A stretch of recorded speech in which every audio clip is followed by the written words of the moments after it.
All right. Good evening, everyone. It is so nice to see an audience of people. Thank you. This is great. And it's so great to see our students in person, which has been a really long time. It's really nice to see you. Okay. We just returned from executive session in which we discussed matters covered under the exception 3 of the Mass Open Meeting Law, which is to discuss issues related to collective bargaining or litigation if an open meeting may have a detrimental effect on the bargaining or litigating position of the public body. The discussions pertain to the Medfield Teachers Association Units A and B and the AFL-CIO custodians, cafeteria workers, and secretaries units. So I will now call to order this October 7th, 2021 regular session of the Medfield School Committee, beginning with a roll call. Leo Brown. Here. And Tim Knight. Here. Megan Glenn. Here. And Anna Mae O'Shea Brooke. Here. And Jessica Riley here. I want to let you know that this is being recorded and will be posted to the Medfield TV YouTube channel. And and it's being live streamed as well, right? Is it being live streamed, Ellen? Yep. Grant. All right. We might have actually gotten this all worked out after 18 months. Okay. The first thing I'd like to do tonight is I'm going to call for public input. Citizens at this time may address the committee on items of school business not on the agenda. The committee will take such items under advisement without action until the meeting at which the item is presented. So do I have any public comment tonight? We will be taking that in person? No? Okay. All right. So the next item on the agenda is the approval of minutes for the regular business meetings for August 26th, 2021 and September 9th, 2021. Do I hear a motion to approve? So moved, Anna Mae. All right, and do I hear a second? Second, Megan Glenn. Okay. All in favor? Aye. Aye. Okay, and the motion, aye, and the motion passes unanimously. Okay, now do I hear a motion to approve and retain the executive session minutes for August 26th? So moved, Tim. Okay, and do I hear a second? Second, Anna Mae. And all in favor? Aye. Aye. Okay, the motion passes.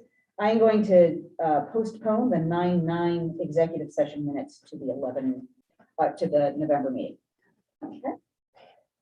All right, so after that, the first thing we're going to get to tonight on the agenda is the Accept Capital Reserve Fund, and we have representatives from the Accept Collaborative here tonight. Dr. Martin, you want to introduce? Sure. We have the executive director, Dr. Donna Flaherty, and our director of finance, Barbara Durant. So come on up and approach the podium.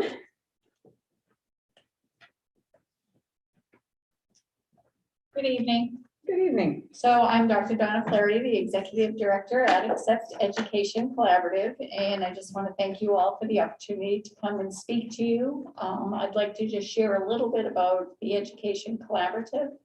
We provide student programs and a variety of different types of services for our member school districts, which of course, as you know, you are one of our member school districts, as well as some other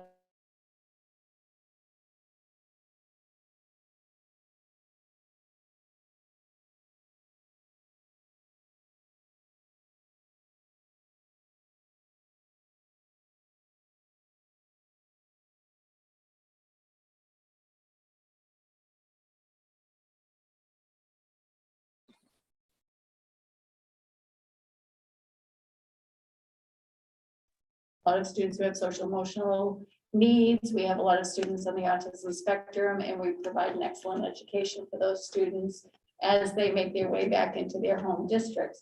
So at the time in February of 2020, we were looking at how we could expand our programs and the types of things that we needed to do to ensure that we were able to meet the needs of our member school districts.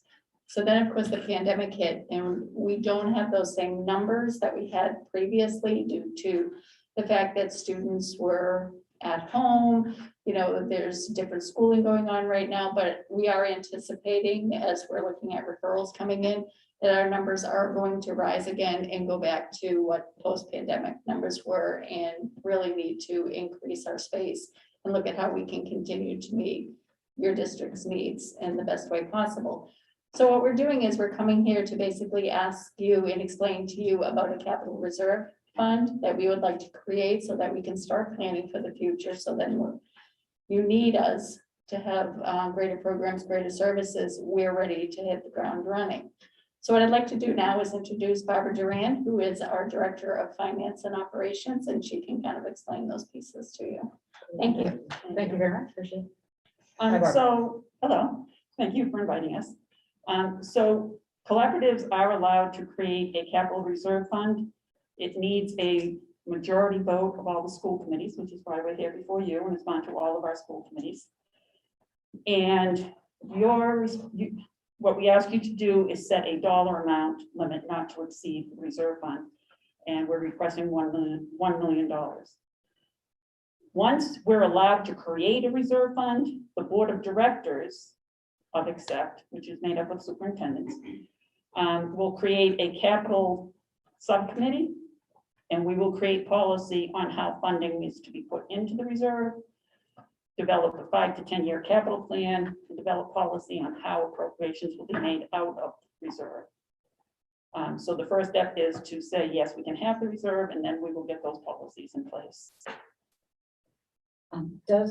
Is this a place where you feel like you could allow for questions? Anything? Absolutely. So the first thing I want to make sure, because we have your initial letter, is to let people know that it is not Medfield School District who will be providing $1 million on our current. No. And then every other, so everybody kind of deep breath down. Yes, you are not providing us $1 million. Exactly. And the initial kind of batch into your fund is provided by, can you explain what Yes. kind of shift of funds you're going to be using to kind of initially So fund it? we are anticipating a large cumulative surplus at the end of this fiscal year for Accept. Once our audit is done and our auditors certify that cumulative surplus, the board of directors votes on what to do with anything that exceeds 25%. We're allowed to keep the cap at 25% of our expenditures in a surplus account. Excess, the board of directors then votes on what option to use that money. One would be a capital reserve fund. It can go into the OPEB trust fund. It can be used on additional items in the budget. And last year we had a cumulative surplus and we gave back money to many of our districts, all of our districts. But you have to have the reserve in place before that cumulative surplus can be voted. And our town just went through a system very much like this to Yeah. kind of establish this kind of long-running fund. Right. That allows it to plan ahead. Yeah, we're really trying to be proactive here so that we can ensure we can hit the ground running and meet the needs of districts. Right, so we'll have to grow the fund. I mean, we're not Mhm. looking that this year we're gonna be able to put $1 million into it, but we wanted a reasonable cap for building and property Mhm. in the future as we see our business expand. So you're really looking at how you get to having literally more space, so the kind of capital plan is around expanding. Either where you are renovating, where you are expanding into better spaces. Right, we'll have that discussion with the capital subcommittee that will need to be formed. I mean, we'll kind of take their direction. Mhm. But our capital needs are really building technology. We are keeping transportation out of this because not all of our districts use our transportation services. We currently have a consultant in doing a review of transportation entirely on its own. And any use of the funds, once we start accumulating funds, would require a vote of the board of directors, which are the superintendents, as I said, of the member school districts. So we can't make a decision how to spend those funds. It's really up to the board of directors. Do you ever anticipate, because I know that people will also kind of wonder, do you ever anticipate that there would be a surcharge assessed to districts over and above what they're contracted kind of, in membership fees are or anything like that, or, I mean, I certainly can't ask you into the future, but I kind of want to get an understanding. Yeah, I don't What might envision happen. that at all. What I see is some kind of a policy that says 5% of the cumulative surplus will go into the capital reserve. Right. Or we'll budget $50,000 in each of our fiscal years to go into the capital reserve. That's where I Those see are kind things. of- Okay. Anybody else in the, I got 3 questions. First off, approximately how much is the revenue for the collaborative year to year, or, I guess pre-COVID? Pre-COVID, it was about 15 million. Second, do you think $1 million is enough? Well, that's a good question. if they don't, they'll be back. That's I right, you think- get to see us again. I think we selected it because we're not sure yet how long it's even going to take us to get that. Right. And, if we look at space in the future, I don't think we're looking to go build a building somewhere. I believe the discussion pre-COVID was, can we find administrative staff, space for the staff? Right. Because we take up the 2nd floor of our building. Mhm. So can we just go find some administrative offices and free up the 2nd floor for more programs and classrooms? That type of thing. Yeah, so we're currently in our 5th year of the building that was renovated, that we're renting, as I'm sure you know, because you probably heard about this 5 years ago. I've been And to your building now, I'm very familiar with Oh. collaboratives, yes.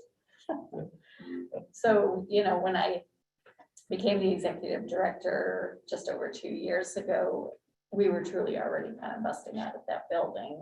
So we're also in the process right now of developing a strategic plan for improvement. And in that, we're looking at new services and new ways of providing, because with COVID, everything has changed, the way we deliver professional development, the type of professional development schools need, the students that we're seeing being referred to us. So really analyzing and looking at that and gathering input from all of our stakeholders. So that part of that plan is going to be thinking in terms of what is the best approach, and then coming forward to the board of directors with what we think our needs are. Thank you. So, Anything I else, forgot my Steve? 3rd You question. good? Okay. We must have answered it. Yeah, I was gonna ask, like, how do they, you said 5% of leftover, it might be how you fund it, how do these typically get funded? Are there other How long does it collaboratives take? that have done this, or are you modeling it off the particular? Yes, other Yeah. collaboratives do have it, and it really is based on what the capital plan subcommittee, the finance subcommittee, and then what the total vote of the board is. And it really factors into, again, what our strategic plan is going to be and where we see the most needs. And the determination will be based on the cumulative surplus and what percentage we think is appropriate. That's going to lead us towards the outcome that we're looking for. And I just want to say, I threw out that 5%. That would be a discussion. Yeah. That would be You a said further a number discussion. in a meeting. So, Yeah. You're done. okay. She can't decide. Does anybody else have questions? For Brian? Okay, so. I have a question. Oh, I'm sorry. Can I ask a question? 1 second. I can open it to public comment in just a moment. But anybody else here? Okay, so procedurally, what will happen is that we will take a vote on, and we have some specific wording here. When we do public comment, just to let you know, and to let everybody here know, we take your comment under advisement, but we do not do like a back and forth discussion. So if you have a specific comment about the proposal, that's fine, but we're not doing that back and forth question and answer period right now, so. And with that, I will open it to public comment. Go ahead, if you could. Oh, I'm Doug approach the- Pearl. No, I'm sorry, could you approach the podium and then give us your name and your address? Thank you so much, I appreciate it. Yeah, Doug Pearl, 24 Arnold Drive. Okay, thank you. And just a question, so it's collaborative. What other districts are members of the collaborative? Okay, sir, so this is not a question and answer period Oh, okay. right now, Just but there are comments on- multiple districts that are. part So of I it. guess if Do you have a there's, concern? is our superintendent going to be on the board? I'm on the board now, yes. Yeah, okay, that's all. That's all I was getting at. I just, Yeah. want to know. Yep, I'm Sorry, there. we're trying to kind of post-COVID our kind of procedures here, so. Sure. Very We much do have a appreciated. website, accept.org, for people who are interested, and has all kinds of information, very transparent. Thank you so much. I appreciate it. And what we will do next, if you'd like to take a seat, I'll just proceed to the vote unless the committee has. Thank you. You guys do great work. Very appreciative. Thank you. Oh, thank you so much. I only, Appreciate that. I can say it before, we go to- I guess the same question, I quickly looked at their website. This vote doesn't sound like, saying I would like to do it, but I still feel like it's the first I've seen of it. Like if we take a vote, we can, I would like to research it a little more. Okay, well, we had, essentially, there is no burden on our part. At this, yeah, I get It's a vote that allows us to simply give them the information. We can postpone it till November, but if there is anything that they can help you understand now, or that Dr. Marsden can as a member of the board of directors, I'd encourage you to ask. I guess I can comment a little bit about the world of collaborative on just for the process for folks who may not know. Collaboratives are extremely important as far as what we call regional service agencies, particularly in places like Massachusetts. They allow us to combine resources to provide services we would otherwise not be able to afford or would have a larger impact on our budget. Massachusetts is it's an underutilized resource, in my opinion, compared to other states in the country like Denver or New York State that have BOCES in those areas. And I'm pleased to hear about this mainly because unfortunately a very large collaborative had to shut down recently because of I don't know the reasons. I don't want to speculate, but one of the things I think that didn't help was lack of financial planning. And it sounds to me that there's some financial planning that's happening here. For those who may know, I advise Cape Cod Collaborative on a regular basis myself. So I'm familiar with their operations as well. So I'm pleased to hear about this planning for that particular purpose, because unfortunately, what I saw when the EDCO Collaborative closed down was pretty bad, as a result of that. So I guess I would, that's my 2 cents worth as from a perspective of someone who's very familiar with what the collaboratives do and the services they provide. So it's very worthwhile. We benefit as a district because we rely on them and tell them the services we need. And they respond with those services that allow us to do it in a very meaningful and cost-effective way, as opposed to us trying to do it in-house. And unfortunately, that has happened in the past, and it proves to be very expensive programming in other places. Like when the Charms Collaborative shut down, all of those member districts then had to take on that piece. Now, I will say, when that does happen and there's money left over, which was not the case in the EDCO situation, but was the case in Charms. Charms, that money does not go back to the schools, it actually goes back to the towns. So then the towns decided to do with it. But without being fiscally responsible, in the case of EDCO, there's a very large dollar figure that is now on the hook for all those member districts to cover as a result. So that's why I guess I appreciate our involvement with the collaboratives, and to see that they're being fiscally responsible, I think is a plus. So I guess that's my 2 cents on the collaborative. This is just a clarification question. I understand the work that you do and I appreciate it and thank you very much. What is it exactly that we as a school committee need to vote into this evening? So what we If we're would not on the actually. hook for the $1 million. Right. It was at the end of the letter that she kind of gave to us. And it would be a motion to approve the creation of an accept capital reserve with a balance limit of $1 million for the purpose of accumulating funds for the acquisition, maintenance, and improvement of capital items. So in essence, this vote would simply be to establish the fund. In no way does it say that we're populating the fund. It does not say that we are on the hook for the fund. It is really just giving them permission to establish the fund so that, they could put $1 in it and leave it there forever. That's really up to the board of directors and, us, should we become concerned about that. But this is simply an establishment of the fund. And you said that you have been going to the other school committees of the collaboratives and done the Correct. same roadshow. Okay. Absolutely. Got it. Okay. So I am very willing to push this off to November unless you have a deadline. We have a meeting coming up in early November. But if we feel as though we could support this now, I would feel, or that we could do this without complication and feel as though we were putting ourselves at liability, I'd be very comfortable bringing it to a vote. So do I have general agreement? Tim, do you feel okay about that, or do you feel like I'm shoving it down your throat? Because I don't want to do I that. think the only, and I may not have, and I'm reading through the letter, and just, so and we're part of the collaborative, and I should know this. How do we help fund the collaborative? And if that's a long-winded answer, I don't have to, you can take it to a vote. So it's basically that, as Barbara mentioned earlier, it's any accumulative funds that are left over at the end of the year. So, Got that? Yeah. Totally get it. Yeah, What- so how do they he get wants to them? know what do we- How do they get the funds?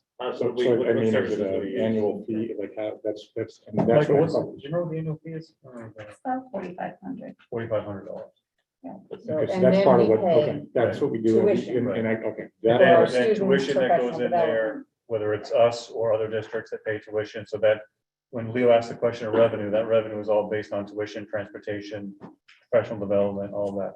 Like autism programs, full day programs, things of that nature, a lot of special ed type services and other services are provided by collaboratives. Professional development. Transportation, professional development.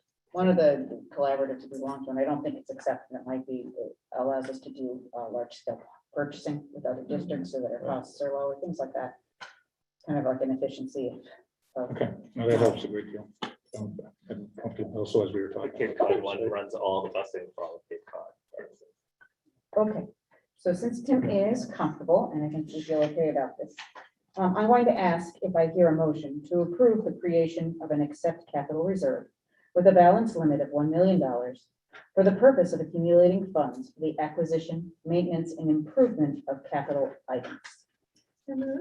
All right, Anna Mae, do I hear a second? Second, Leo Brew. And Leo, and then do I hear all in favor? Aye. Aye. Okay, so the motion passes unanimously. And thank you so much for taking your time tonight and coming to present. And we'll look forward to hearing where your space expands from here. Absolutely. Thank you. I'm Okay. sorry, what do you Thanks, have to Donna. do? Thank you very much. Take Have a care. good evening. Okay, thank you for allowing us to do that presentation before we brought forward our new group of high school advisory students and our new school committee representative to from the high school. So if do you guys want to move kind of up closer? Come on up, Carrie. Carrie literally just got back from a soccer It's not the meet, soccer field. right? As did Coach Law Francesca over here. With the win? No. Oh, Leo, you never asked that on camera. Oh, well, I'm sorry about that, but I'm sure you guys did your absolute best. All right, so if the class representatives might want to come up to the front row so that we can kind of see you a little bit more easily. There are only 4 of them, Doug, so you can scooch over one or you can move over a little, or you could tell us about your class experience. All right, so I'll just introduce you first, since this is the first time that we have you in the room with us. This is our student representative to the school committee, Carrie White. And she will be with us all year at all meetings. She's essentially a non-voting member of the school committee. So she is here to advise us on any of the things that we do bring up, and particularly ones that affect the student body. And you may feel free to pipe into our discussions at any time. Don't feel like this is, a stratified place. And then I'll introduce our reps for all of the 4 classes. The class of 2022 is Catherine Waters. Hi. The class of 2023 is Elizabeth oh my goodness. I knew that. It just wasn't working right now. Panciaco. So, and then the class of 2024 is Catherine Bannister. Hi, that is the one my son is in. And then the class of 2025, which is Claire Shield. It's nice to see you. No, so it's Sophie. Oh, Sophie, Claire is her mom. Do you see how the small town part of this works? We all know each other's parents. All right, but welcome, Sophie. I really appreciate it. Thank you. I always like to put I think I did this to Carrie too. I put her on the spot like the very first day she was here, like when she was a freshman. So welcome. But you It's still came not back. meant to be an initiation, but it happens sometimes. I'm sorry. So I have asked the student advisory committee or the student advisory kind of gatherings this year to kind of come to us with opinions about very specific things that are happening for the student body so that we can get some really much more kind of effective reflection about what's happening at the high school. And because I really want to make sure that you know that your voices are being put in front of us and that we are able to hear. And there are a lot of really interesting, kind of amazing things happening at the high school, especially after the last couple of years where, you know, we're really starting at the point where we're regathering, and it's really nice to see. Do any of you, and you can report right from there because our wise old owl will just focus right over to you. Do any of you want to start on kind of like what the class happenings are? Why don't I go with you, Catherine, about kind of just class, like what's your class doing right now? And then we'll move to a larger discussion around the high school block. Yeah, so hi, everybody. My name is Catherine Waters. As you know, I am the representative for the school committee for the class of 2022. This is my first year, so I'm really excited. I've been in a few meetings around town. I'm part of the MCAP committee. I've been super busy, so I haven't been able to attend many meetings. But yeah, so for the senior class right now, we are in the process of applying to colleges, trying to figure out what our future plans are. So that's really exciting, but it is very overwhelming at the same time. So we have essays to write for scholarships and also the Common App. But the guidance counselors have been doing a really great job of making sure that we're following along and staying up to date with all of our due dates. And so we've had these, we can set up some individual one-on-one meetings with our guidance counselors, but we are also able to meet as a whole. We have like a little letter groups, so we'll Yes. meet with our individual guidance counselor as a big group, and so that's very nice. And they'll just go over when we need to get in our guidance forms and all that fun stuff. And then we have just been, our student government has been trying to plan some fun activities for the senior class. It's been really exciting, but also stressful because we're also trying to make sure everybody's getting smoothly into the school year, but then also trying to incorporate some fun stuff. So we're right now trying to plan some projects. We haven't quite gotten to the point where we're getting them approved, but we are trying to get some fun stuff going. For this year, we're starting to feel like the pre-COVID times, thankfully, which is so great. The full classes, we're back in sports, activities, clubs, all that. So fun, and it's really starting to feel normal again. We have a brand new schedule. We have the flex periods, and we have longer class periods, and so we have each day is different, which has been was very strange at the beginning, but we've definitely grown into it, and there has been tremendous feedback, great feedback on this new schedule. I'm gonna ask you to put a pin in the schedule part. Okay, I'd love sounds to good. talk Sounds to all good. of you guys about it. Yeah, I think that's a good update on the That's a great one. senior class. Thank you. Thank you. I feel like I'm there. All right, and Elizabeth, would you like to Yes, hit it? yeah, hello, I'm Elizabeth Katsiaka, and I'm the representative for the class of 2023.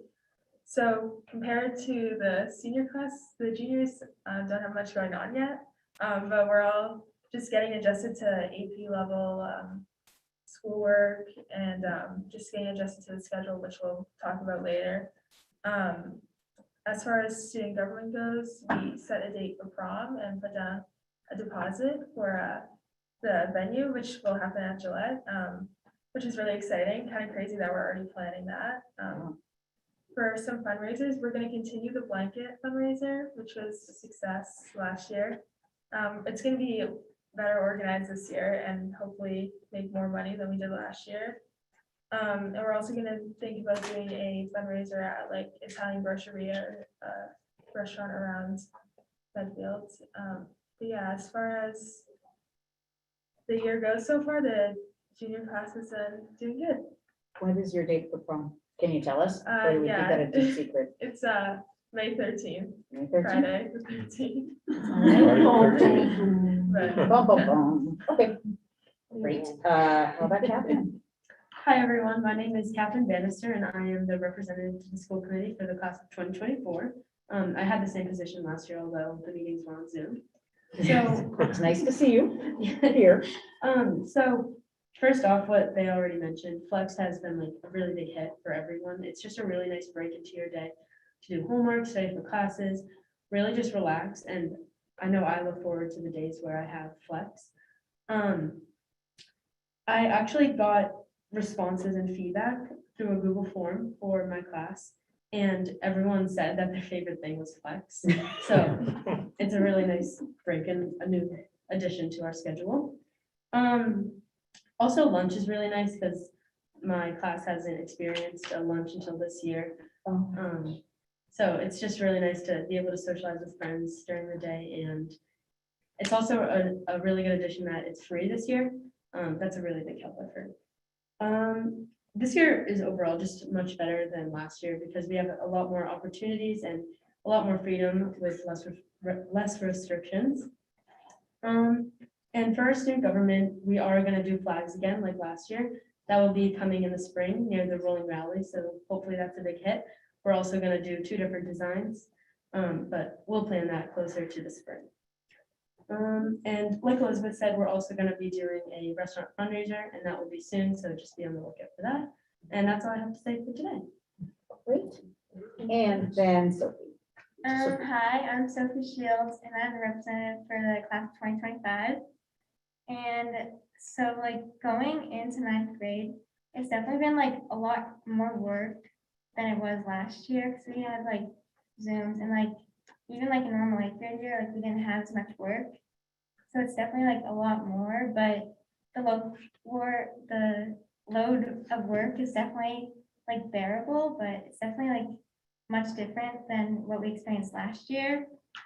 And then a lot of people have liked Flex because it helps us get homework done. So we have like more time at school for things other than that. It's working. Yeah. Yay. And then the days go by like a lot faster for everyone because we only have 5 classes, but the long classes are like, it's something like we kind of need to get used to because last year our classes were 35 minutes and now it's 67, so it's a lot longer. And then it's like the schedule is very confusing for a lot of people because you have to like check which day it is, and then you have to like check what order your periods are. But yeah, and then for student government, we've only had 1 meeting so far, but we've been planning and brainstorming ideas for like our first fundraiser. Great. And it's, I have to say that I think I have heard every single one of you in years past say the exact same thing you're saying right now. Wow, what a leap. It's very different. And then putting a new schedule on top of that and having kind of this last 2 disrupted school years, it's got to be feeling like you're jumping into a big icy pond. And it will be okay, but it takes a little while. I would love to talk to actually all of you because each of you mentioned the block period. And for people who are watching us right now, we just changed the high school schedule, or not we, the high school, and Marston changed the schedule after a long period of time of kind of studying what would be the best way to do this, so that there's a rotating schedule throughout the week that allows for longer class times, but also allows for time in which kids and students can explore, receive more help, able to do homework, and not have to have as much of a burden or 7 solid classes a day without a break in that day, and then go home and do homework. So that the longer class periods we're supposed to allow for like longer periods of teaching, be able to kind of make concepts a little bit more solid before you left, and went to the next place and the next place. And so one of the things I asked our students to do was to come and really kind of talk to us about what that experience has been like, and you've all touched on it. One of the things that I heard from you is that most of you appreciate flex. Dr. Marston is laughing. Are you laughing? Why are you laughing? I'm laughing because it took 20-something years for it to come through and it's finally working. Yes, it is, it's working. But do you feel as though kind of across the board, or what are your individual experiences around Flex's either impact on homework or impact on being able to find more things during the day that you are able to engage in that are kind of less academic, but more kind of more part of your feeling your heart, what you want to do? And talk to me a little bit about the flex period, but also about the longer periods. And I want to dive in. Sure, I can start. Rushing here. So, yeah, the flex periods have been so great to catch up on homework, meet one-on-one with teachers. We have a little app on our phones. We just plug in 90 minutes before the flex period comes, and we can meet with any teacher we want. We can go if one friend wants to go and hang out in one class, you can just text each other, meet at that same class period. It's so great. We're able to come here. It's really great. I love it. I love it. It's actually, it's so convenient. Yeah. It's so convenient because I believe that we used to do Google Forms when we had reading period, and reading period would be like, what, like 45 minutes, something like that. And it was a small, so flex period, we have two different chunks. We have part A and then part B. So then part A, you can sign up for one teacher, and then for the next one, you can sign up for the next teacher or for a different teacher, or you can go back to your like home flex and grind out on some homework. But I think it's been really, I've personally heard so much great feedback about how kids love the time where you can sit, listen to music, stay quiet, or you can hang out with some friends. And I think the one-on-one teacher time has been really positive for me as a student. So I'm able to go and make up a quiz. I can go and just review a topic before quiz. And so I think everybody has really enjoyed it, just to be able to have that time, that freedom to do whatever you need to catch up on.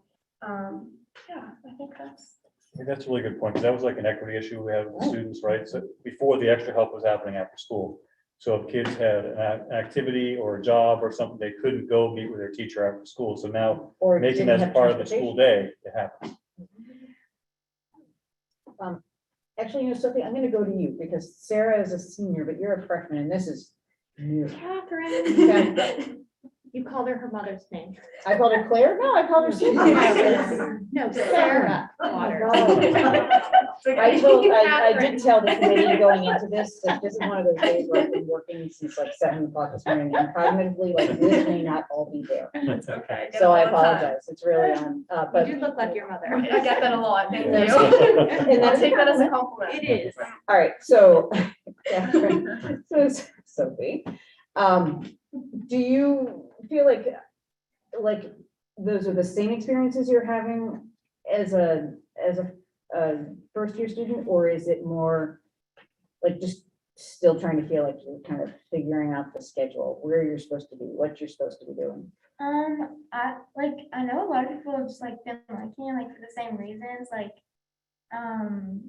we like before tests, I've like, and I know a lot of other people like go to the flex of like the teacher with the test before, and just to like kind of ask her any questions or like just like review basically. Yeah. And then also like getting homework done is really nice. We don't have too much work after school, like for sports, and like we kind of can, and you can kind of get the time with your teachers done like by like 2:07, which is nice. So you can kind of have the rest of the day free. And then the only thing is like the 19 minutes before, we had to like stop being able to switch classes, and that's just kind of been like inconvenient for some people, because like if they find a class, like it's usually one of the first 2 periods of the day, so or the second or third, so it's like 90 minutes before you have to schedule what you want for that day, or like days prior to that, but it's kind of been like annoying if you want to like sign up for something, but then you can't get the time on, so. You know, that's a great point. I had not thought about that. Is that something that you guys are noticing as well? Yeah, can I just add on to that? I definitely think that she brought up a really good point of sometimes you don't really know when you want to go, like where you want to go. What you need that day? Yeah, until that day. And just because of the time limit, it's kind of difficult to like schedule because my flex teacher, like my homeroom flex teacher, like if I'm not scheduled, I can't go to that teacher because that's just the rules and that's like how it is, which makes complete sense. But I definitely think having like more of a last minute decision would definitely be super helpful. Almost like 'cause- an override function that you could use. Yeah, I don't know what the technology specifically is like, but I think this is really good feedback because, you know, you do start your day at 7:40. It is really hard to know 90 minutes before that actually what your name is, let alone you know, what you may actually feel like you need to focus on that day, particularly if you run into problems at homework or anything, you know, later or earlier that period. So. The good thing is, you can actually, I've actually done it before, I didn't know this for a while, but you can tell your homeroom flex teacher that you want to switch. Oh, and they can override it. Yeah, so Ooh. or I've gone to the flex I want to go to and I've asked them to switch me into it. So I think it's just like a teacher only thing. I was gonna say that me and Kevin have the same flex teacher, and she's like really good about like switching you into another flex if you need to go there. I had to go to my chem teacher one day, and like I just went to him and I was like, "Can you switch me to this flex like right during flex day?" So I think it works like that usually. And there's a certain amount of kind of leveling Yeah, up around unless advocacy it's full, too. because like there's a certain amount of seats per flex. But I did it today. I went and took my math quiz. You have thoughts about the flex beyond that, or, and then, I think everything that they've said is like right on. I was just thinking of something. Do you wish you had it earlier than your senior year? Yeah, definitely. Oh, yeah. I think it's really helpful right now with like applying to colleges and stuff like that, especially for seniors. I think like for me, I like end up waiting to the last minute to sign up for flex. I like should probably plan that out better, but like going to the writing center and stuff like to get my essays, like supplements edited and stuff is like really nice during the day. Yeah, I think it's really good. Tim, I'm sorry, I cut you off because No, I mean, to me, I was gonna ask what bad things happen if like they didn't have the 90 minutes. I'm guessing one teacher might get overwhelmed. But it seems to me that's a good way to do it is, hey, we'll allow you to just show up. And when it becomes a problem, then you can start enforcing it. That seems to be the way they're operating. And it might just be making sure everybody is aware, hey, if you're stuck, give it a try. Worst thing the teacher says, I can't. Have any of you had a teacher make an appointment for you to come see them without you reaching out first? Because I know, doesn't it work both ways? I have no idea. Yeah, You're allowed to- the teacher can pull you into a classroom. So say like your math teacher could say, I make an appointment for you to come take that quiz or whatever. That's, I think typically that will happen if they keep emailing you, like, sign up, and then you just don't go. Oh, okay, so they tell you. They'll to sign have to up. force you Okay, to so go. they don't sign you up. Yeah. It just works, you Well, have I to think sign it up. could go both ways. It goes both ways, Yeah. yes.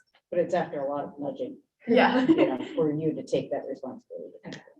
I have one question about stamina around 67-minute classes as opposed to, 35 at the middle school last year, 42 at the high school last year. What is that leveling up feeling like right now? Do you feel like you're getting more out of it, or are you just really beat by the time you get out of it? And have you seen it change from the beginning of the year?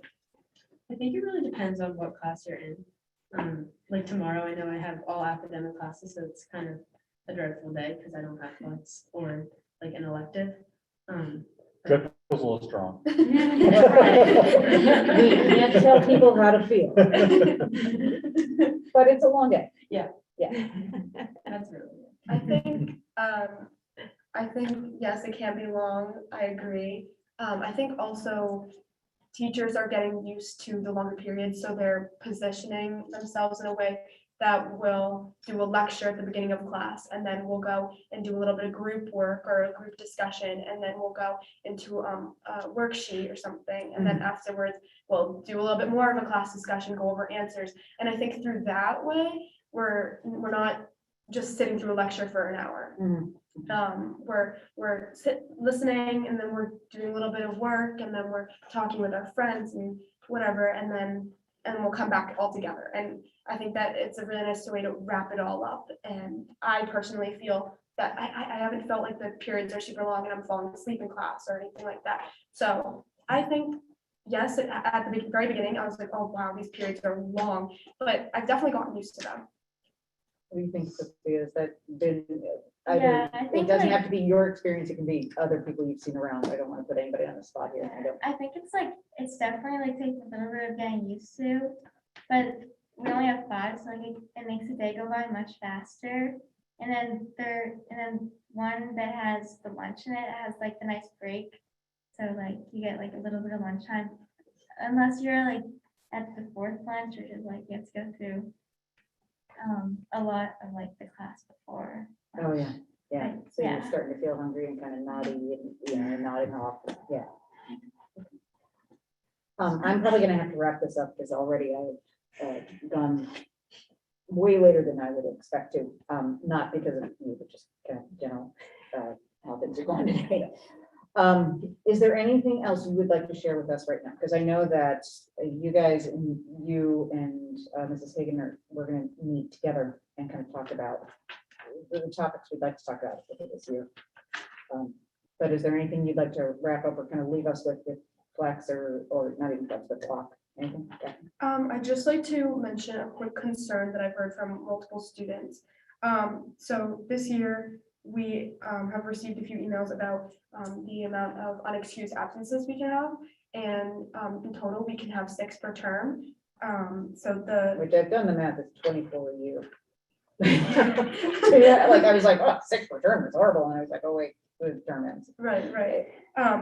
So right now I have a cold. And I took a few days off because it was a miserable cold. But the rule states if a student exceeds 6 unexcused absences or 15 total absences, credit will be withheld from those specific courses. If a student exceeds 15 absences in a single term, they will not receive a conventional grade for that term. So many students, including myself, have been worried about this rule because of the harsh colds that have been spreading, especially in the school. I've got a really bad cold. And so I found that many students were returning back to school, including myself, while they were still sick because they were worried of this rule. Because I got up to 4 unexcused absences because I wasn't going to the doctor to get my cold checked out. And so I was like, oh shoot, I can't have sex. I don't want to face those consequences. So but many people expressed to me and a few other people that they because it was a cold, it felt unnecessary to go and get a doctor's note.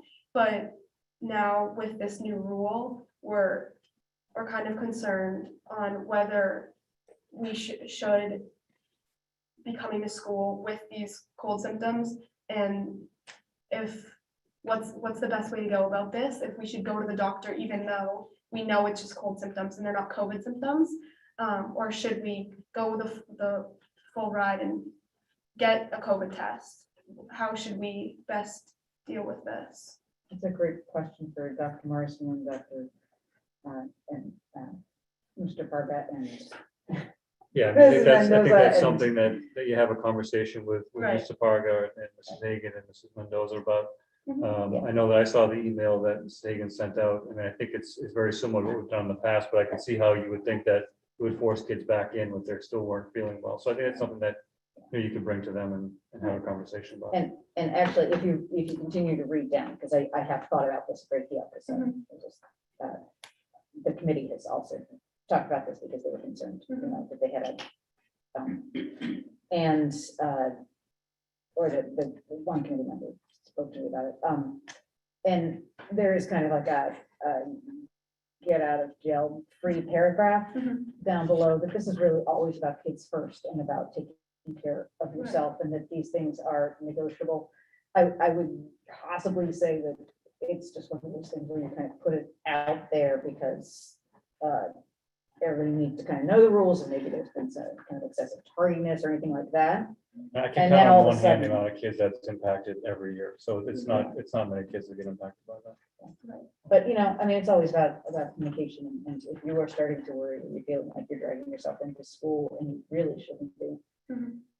and that's one of those things that we can, that you and your folks can communicate with the administration, the teachers about. We're not withholding, credit just willy-nilly because we have one too many folds. But yes, Thank you. I completely understand that. I understand that it sounds like really draconian. Kidding me? Yeah, especially right now. I think the message that we want to make clear is if you're sick, Stay Stay home. home. Right. right, and everything else will work itself out. That's And right. As you said, I mean, to me, the thought, and I don't mean to you're so interrupt you. conscientious to be concerned, but that means you're going to make up whatever you missed, and we have no worries. But I saw exactly what you saw in that same email, and I'm the one that spoke to her about that I as was well. trying to maintain confidentiality. I'm out there, because I too have a high schooler that had the cold. Right. And now his brother has the cold. I've been having it for Um, like a week and a half. Yeah, it When is is, this over? I need to it's stay cool. miserable, and thank goodness for Flex, Right. because that is enabling him to make up a lot of what he missed, but, yeah, when you're in the throes of that, you can't really let yourself think, oh gosh, is this gonna affect my grade? You just have to get better, Mhm. and so we want you to stay home and get better. Perfect. Thank you. And just a quick thank you to Heather Mendoza and the people who made Flex and the new schedule possible, and Robert All Parga. that work. And there was a whole team through SEL, the SEL task force. This took years. Honestly, yeah, I Visiting remember schools, Heather different first things. talking So I about just this want to 4 or 5 years acknowledge ago. all their hard work. I'm very grateful, and many discussions, surveys. Again, this took years. And as Dr. Morrison said at the very beginning, we've had the previous schedule for over 20 years. So this is monumental. And It's so I'm monumental. psyched for you guys. And I'm psyched, Sophie, that you've got this now. And you guys, you'll just be psyched that the younger folks have it. But anyway, so thank them as At least well. you get, Yeah. you guys. At first, I think we were like, why couldn't they just wait till we graduate, Yeah. But You now- don't let it- I love it, yeah. Yeah. Thank you, guys. I appreciate it so much. Thanks. And we'll be in communication soon. Thank Okay? you for having Thank us. you. Thank you so much. And I think this is probably the really big topic right now. We'll Yes. tighten this up so you aren't here until, well, that's probably not the dead time, so certainly not. Thank you. Bye. Okay, thank you. you. Okay. And I was not going to take, public input on the student reports this month because I just think that's not fair. It's, So the next thing is the elementary school updates. And if Ms. Caulfield and Dr. Hillsborough would like to come up to the podium and talk to us about the elementary schools. We'd love to. Thank you so much. I appreciate you coming out tonight. We're in person. Our pleasure. So good evening, everyone. On behalf of Holly and Steve, who is definitely here with us in spirit, we'd like to thank you for inviting us to join you tonight to talk a little bit about the 21-22 opening of our school year. It's definitely my pleasure to say that the opening at all 3 elementary schools went very smoothly. We'd be remiss if we did not thank our office staff, our custodians, our technology staff, nurses, teaching staff, and our central office staff. It truly takes a village, and without the combined efforts of all of these people, smooth openings are not possible. So we are very grateful for all of their efforts. Staff and students were definitely very excited to come back into the buildings this year, return to a greater normalcy than we had last year. The kids at the elementary level continue to demonstrate phenomenal flexibility, are doing really well wearing their masks, and overall our attendance has been very strong. Holly, Steve, and I were having a little bit of a conversation and think that if this could partially be attributed to the overall participation rates in our pool testing that we have at all 3 levels this year. Wheelock, Memorial, and Dale. So Memorial has 72%, Wheelock has 86%, and Dale has 84% respectively. That's fantastic. That is amazing. I didn't know those numbers specifically. That's fantastic. Yes, yeah, very, very exciting. Total enrollment at each of our schools has increased with 83 new registrations since June across all three buildings. 17 at Dale, 31 at Wheelock, and 35 at Memorial. It's higher than I It's- saw the last one. Yeah. Yes, yes, Mrs. Leducer has been quite busy along with our building secretaries and everyone. Dale Street currently has 391 students, Wheelock has 396, and Memorial has 427 students. That said, the average class size across the grades is somewhere between 21 and 23 students per class at the elementary level, which is great. With a month of school already in the books, not quite sure how that happened already, but things are definitely in full swing. So Holly and I thought we'd take you through a few of the consistent things that are happening across all three buildings this year to share some of the great things that are happening. So thank you, as Missy said, thanks for inviting us here tonight. It's great to see you all in person. One initiative that is ongoing and always is the SEL initiative. So the elementary schools firmly believe that SEL should be at the forefront of everything that we do. And it's been especially critical since the pandemic. So we, to that end, we wanted to highlight a few of the things we have going on. We have students that participate in Lunch Bunch, where they go and meet with our guidance counselors and our school psychologists, enjoy lunch with friends, and talk about feelings and how they're doing at school. Snack packs similar to Lunch Bunch, except they just have snack. Those tend to be a little bit shorter. We have whole class lessons from the guidance, from our guidance staff. Our health and wellness lessons being taught by our PE wellness teachers. At Memorial and Wheelock, we have what we call Open Circle, which is a social curriculum that teachers use in their classrooms. There is the Choose to Be Nice initiative, and at Dale Street, they're using the Sanford Harmony social curriculum. And at all three schools, we're using social thinking. We have recently partnered with Dave Worthley to implement a program called Inner Explorer. And I'm just going to read what it is. It's an online mindfulness platform designed to support mental health and well-being through mindfulness-based social emotional learning. Our pre-K through grade 5 students each have an account to this. The classrooms each have an account to this, and teachers are doing it sometimes after the recess time, sometimes in the morning, whatever it fits into their school day. We had teachers piloted at each of the 3 schools last year with a very positive feedback, so we decided to move forward. So all of the classrooms are using Inner Explorer now. Is that, sorry, so is that used as a class or is that used individually? No, as a whole class. Oh, okay. Yeah. And there's also a family component that will be shared shortly. Oh, We're getting it up and running in our classrooms, and then families will have access to be able to do it at home as well. Can I just ask, for like the lunch bunch or snack pack, how do they decide to get in it or? So sometimes it's part of a student's IEP or 504 plan.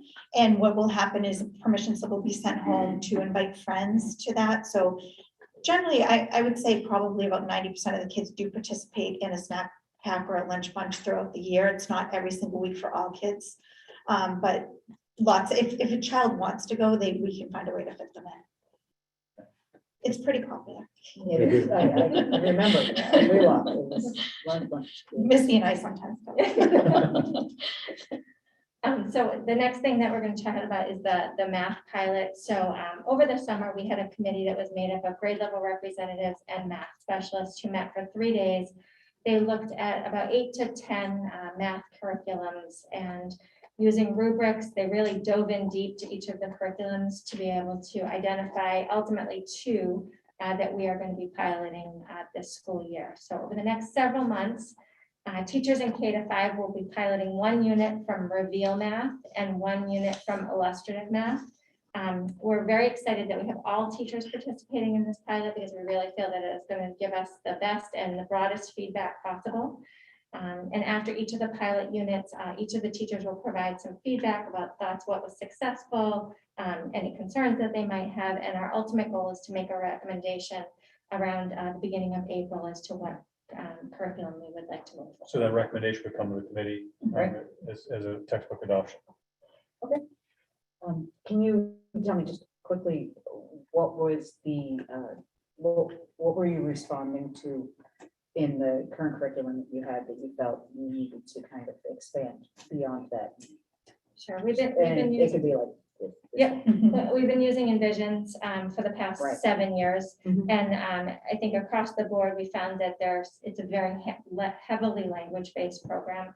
And it has not helped us in terms of identifying where kids' true math needs are in many cases. It's kind of getting lost in the language. So Right, yes. while there are certainly positives to the program, we felt that there's something that we can certainly find that's better for our students. Thank you. No, to get that on there. The next topic is our teachers are going to be working on looking at implicit bias through our curricula. So we're going to be working with Dr. Power, who will be working with grade levels to use a rubric to look at various curriculum items and that we provide to our students on an everyday basis. This is going to be an ongoing initiative. We're going to start the work at this month's curriculum meeting to give teachers tools to look at curricula to determine if there's biases in what we're handing out. Eventually, what the goal is that this teachers will be doing this ongoing every single day with the curriculum that we're So using. it kind of eventually just gets kind of part of your muscle memory. Exactly. And it's, certainly the right thing to do, but also a requirement from DESI now. So that's something that we have to do. And now we need to formalize that process so that we're doing it across the board. So it's a really good start. Our elementary report card has been a work in progress for the past several years. So back in 2017, representatives from K to 5, special subjects and administrators came together to begin working on revisions of our current report card.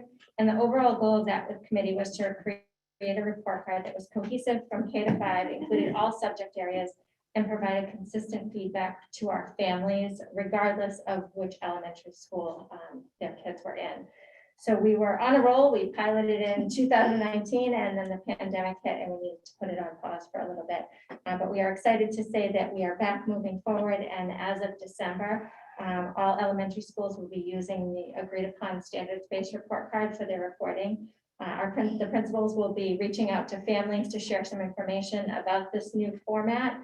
And overall, families should just expect to see that they're going to see the progress that their kids are making amongst the standards, but also from Memorial to Wheelock and to Dale Street. So we're really excited about that. Did a lot of work on that. So I want to thank you and all the teachers that worked on that too. It's been a great project. Recently, all of the administrators in the district that evaluate teachers participated in a day-long training with Dr. Dave Castleline. He originally was with Teachers 21, and now I think he's an independent consultant. And so we reviewed the evaluation process. We did some calibration. Missy and Steve and I were able to meet and determine what we wanted to evaluation to look like in our buildings, because we do share staff. So basically the goal is that our evaluation is providing consistent and consistent feedback to all of our staff members. So it was a really great day. We learned a lot. We were able to sort of get on the same page, and it was a very positive experience. If you remember, we did this, I think 5 years ago. Was it 5 years ago, Missy? Maybe a first or second year. We brought Dave in and just tried to, we're kind of all over the place with evaluation in terms of what the calibration was like. And we had high school folks coming down to elementary to kind of see what that looks like. Elementary, we did visits to high school classrooms just to make sure everyone knew kind of what to look for and what was going on. And then we did lessons and videotape lessons, and we all did evaluations together. And then we compared our evaluation just to kind of calibrate where everyone was and what a certain standard looks like to everyone. So they were all on the same page. So this was, since then, we've had new folks come in, Holly being one of them, and just want to get everyone on the same page again. So that's been really helpful, I think. You remember that first session too? And so the last piece that we wanted to highlight was just the work that our grade level leaders are doing. So each grade that pre-K to 5 has a representative, and we continue to work closely with them around curriculum initiatives, building concerns, and just overall needs of the school. In addition, our grade level leaders are meeting vertically this year, pre-K to 5 on a monthly basis with Dr. Power. And building principals are continuing to work to develop that consistency that we're striving for across all 3 elementary schools. We know how important it is to our kids and our families and our staff. So that is a definitely ongoing goal for this year. So we hope that that provides you with just a little brief snapshot of some of the things that are happening this year at the elementary level. We are so grateful for your continued support. We're willing to answer any questions that you might have or expand on anything that you might like to. I am just thrilled to actually have a conversation about instruction and education. Right, instead of. I feel like you know, it's been how are we 18 just months gonna since I've get been able to there? talk Yeah. about that, you know, Yeah. and I also want to talk about and this goes back to, I think, a lot of the planning we did around the reinstitution of the Christine Tara's position. Right. And I'm seeing that work, I'm assuming that she's helped, obviously doing a lot of that work with you all. And that's the part that I think I'm really excited about because, anyway. I mean, Thank you it's very an much. interesting point in that her first year, 6 months in, just as she is kind of just figuring out where she is, all of a sudden the whole world changed and she has been, as all of you have been, like chief fire putter outer and occasional like office phone answerer. I mean, like all of you have pitched in so enormously through this period of time, as all of our teachers have, but truly, I think it's important, and I wish Steve were here to be able to tell you this too, how much we appreciate the time that you have had to take from your family, the care that you have shown across the board. It's and we aren't, you know, in the norm yet, but there's no such thing as normal in any year, but we're getting there, and the fact that we have any stability really is because of your staff and because of you. And I will say the same thing to Matt and to Robert, but thank you. Thank you. Appreciate it. And if there are things that you need to come to us, obviously spoken to Dr. Larson about this, please let us know. Right, that's our job, is to support you and kids first. Right. So, Carrie, you got anything? And just a reminder, I know that I put it in the narrative, but Steve is at New in Town tonight. There was a conversation around the new elementary school, and he's pinch hitting for me there tonight, so I appreciate that, but he couldn't be two places at once, and neither could I, so. We worked on the presentation together. You mentioned something about roses and thorns. Something like that,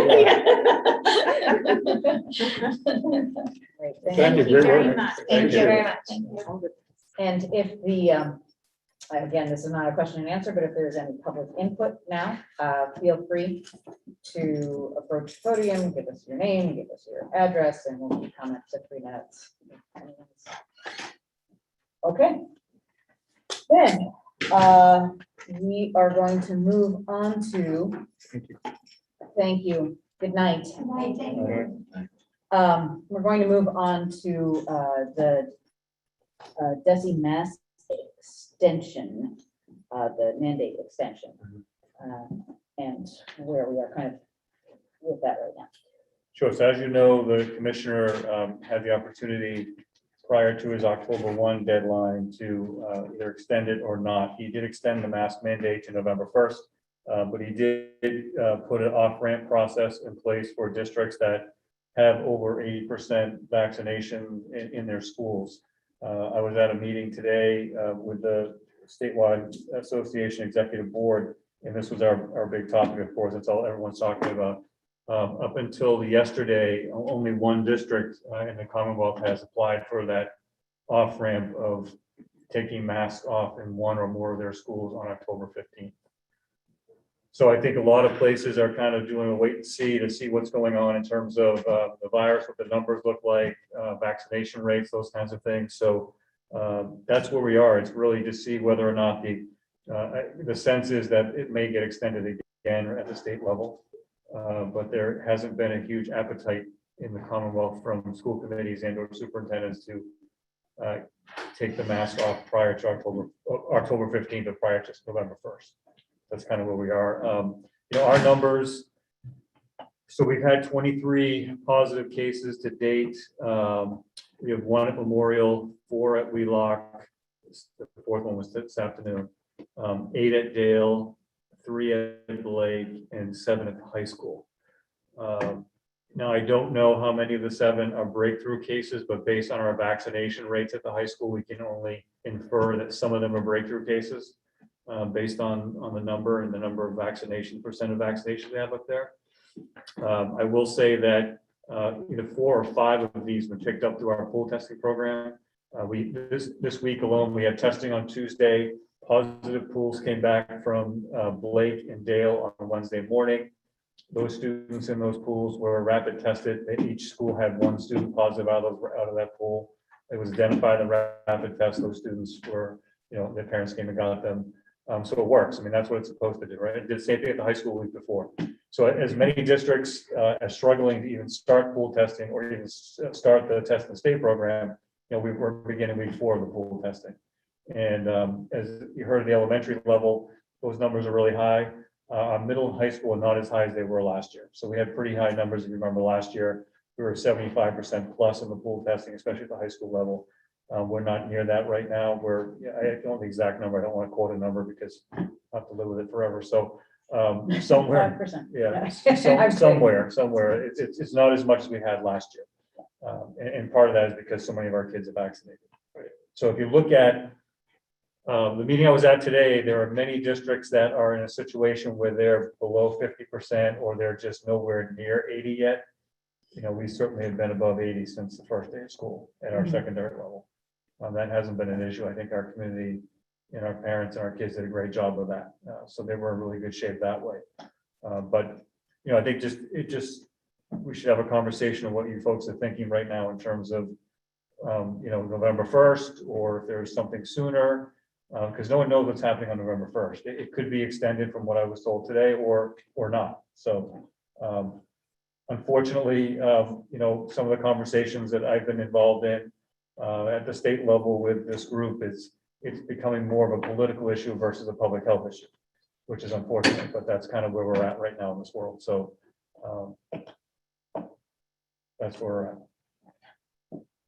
Love to hear your feedback and any direction you want me to. I follow the numbers every day, they come back from the state, I think I've been, I'm an optimist when it comes to the stuff, so I've been pleased that the numbers have stayed relatively steady and not going skyrocketing. So they have hockey sticks, but they've stayed right about the same. It's hard to go even get a test these days because people are testing all the time, which is probably a good thing, right? People being cautious about going to get them. So I feel like kids are in school, they're enjoying school, and I don't want to disrupt. I'm really hesitant about risking some sort of massive spike that would force us to have to go to any sort of remote ever. So, and I mean ever. I just feel like that was just, it was obviously something necessary, but if we can avoid it at all costs, I think that's what we should do. So, and that's kind of what my feeling is, whatever the steps we need to take to do that. I feel like if we were to go maskless, we would see those numbers climb. There are areas, like Dr. Marston said, I'm so well connected with schools in the state, and there are whole classes quarantined. Oh, absolutely. Yeah, whole classes. Oh, yeah, there's clusters all around right now. I mean, there's no doubt. We have in-school clusters and communities quite close to us. Yeah. Dedham had whole classes go out for 10 days. So, Yeah, I mean, I think if you look at it from the perspective of the kids are in school, they're in school 5 days a week, all their activities are in place, they're having lunch with their friends, the sports are there, the band, everything's there, right? The only thing that's different is this. Yeah. So, I mean, I think if you approach it from that way and you look at it, it's a heck of a lot better than what we were dealing with last year, right? It's certainly not back to normal, but it's as close to back to normal as it's going to be with masks on. and with that said, if those numbers plummet, I'm all for, by the end of the calendar year, if our numbers are down to nil in the state, then, then that's a different story to me. Then we hit flu season. No, I'm kidding. I'm being completely. Did you guys mention, sorry, the vaccination rates for the students? Yes, that's what I was gonna say. Yeah, we're plus 95 in high school right now, right around there. Okay, and middle school roughly? I don't have the exact number. Okay, no, just wondering. Yeah, we're In the middle school. it's lower than the high school. Okay, yeah. Well, and But also it's- you have 2 grades that we know can probably reach the level of the age that we can. Yeah, I was just curious as So a this data is, point. I think this is one of those things that I think about is that we can all talk about ourselves as adults who have been, vaccinated for 6 months now, and we're starting to feel kind of easy in the world. But we are a small town and we have a very vertical school system, right? So we have families, there are families in this town who have kids in all 5 schools. Certainly not uncommon to have kids in 3 schools. We do not break things up into neighborhood schools. If we were to get, in school, kind of contagion before we were able to get our younger kids vaccinated to a certain level, that could be really disastrous.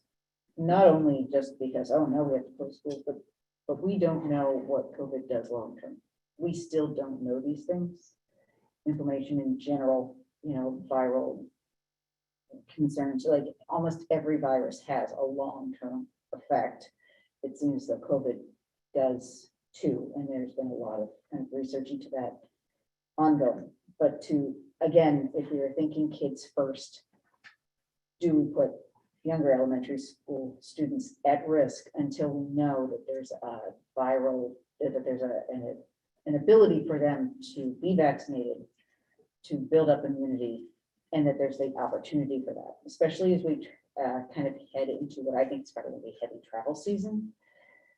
And I know that over time, the state and we have seen that there are these bumps and, troughs and peaks that come right after vacation times. We can't all be as safe as we want to be. We take the risk, but those times could be much more risky. And we are heading into Thanksgiving, and then we head into Christmas, and then we head into February break.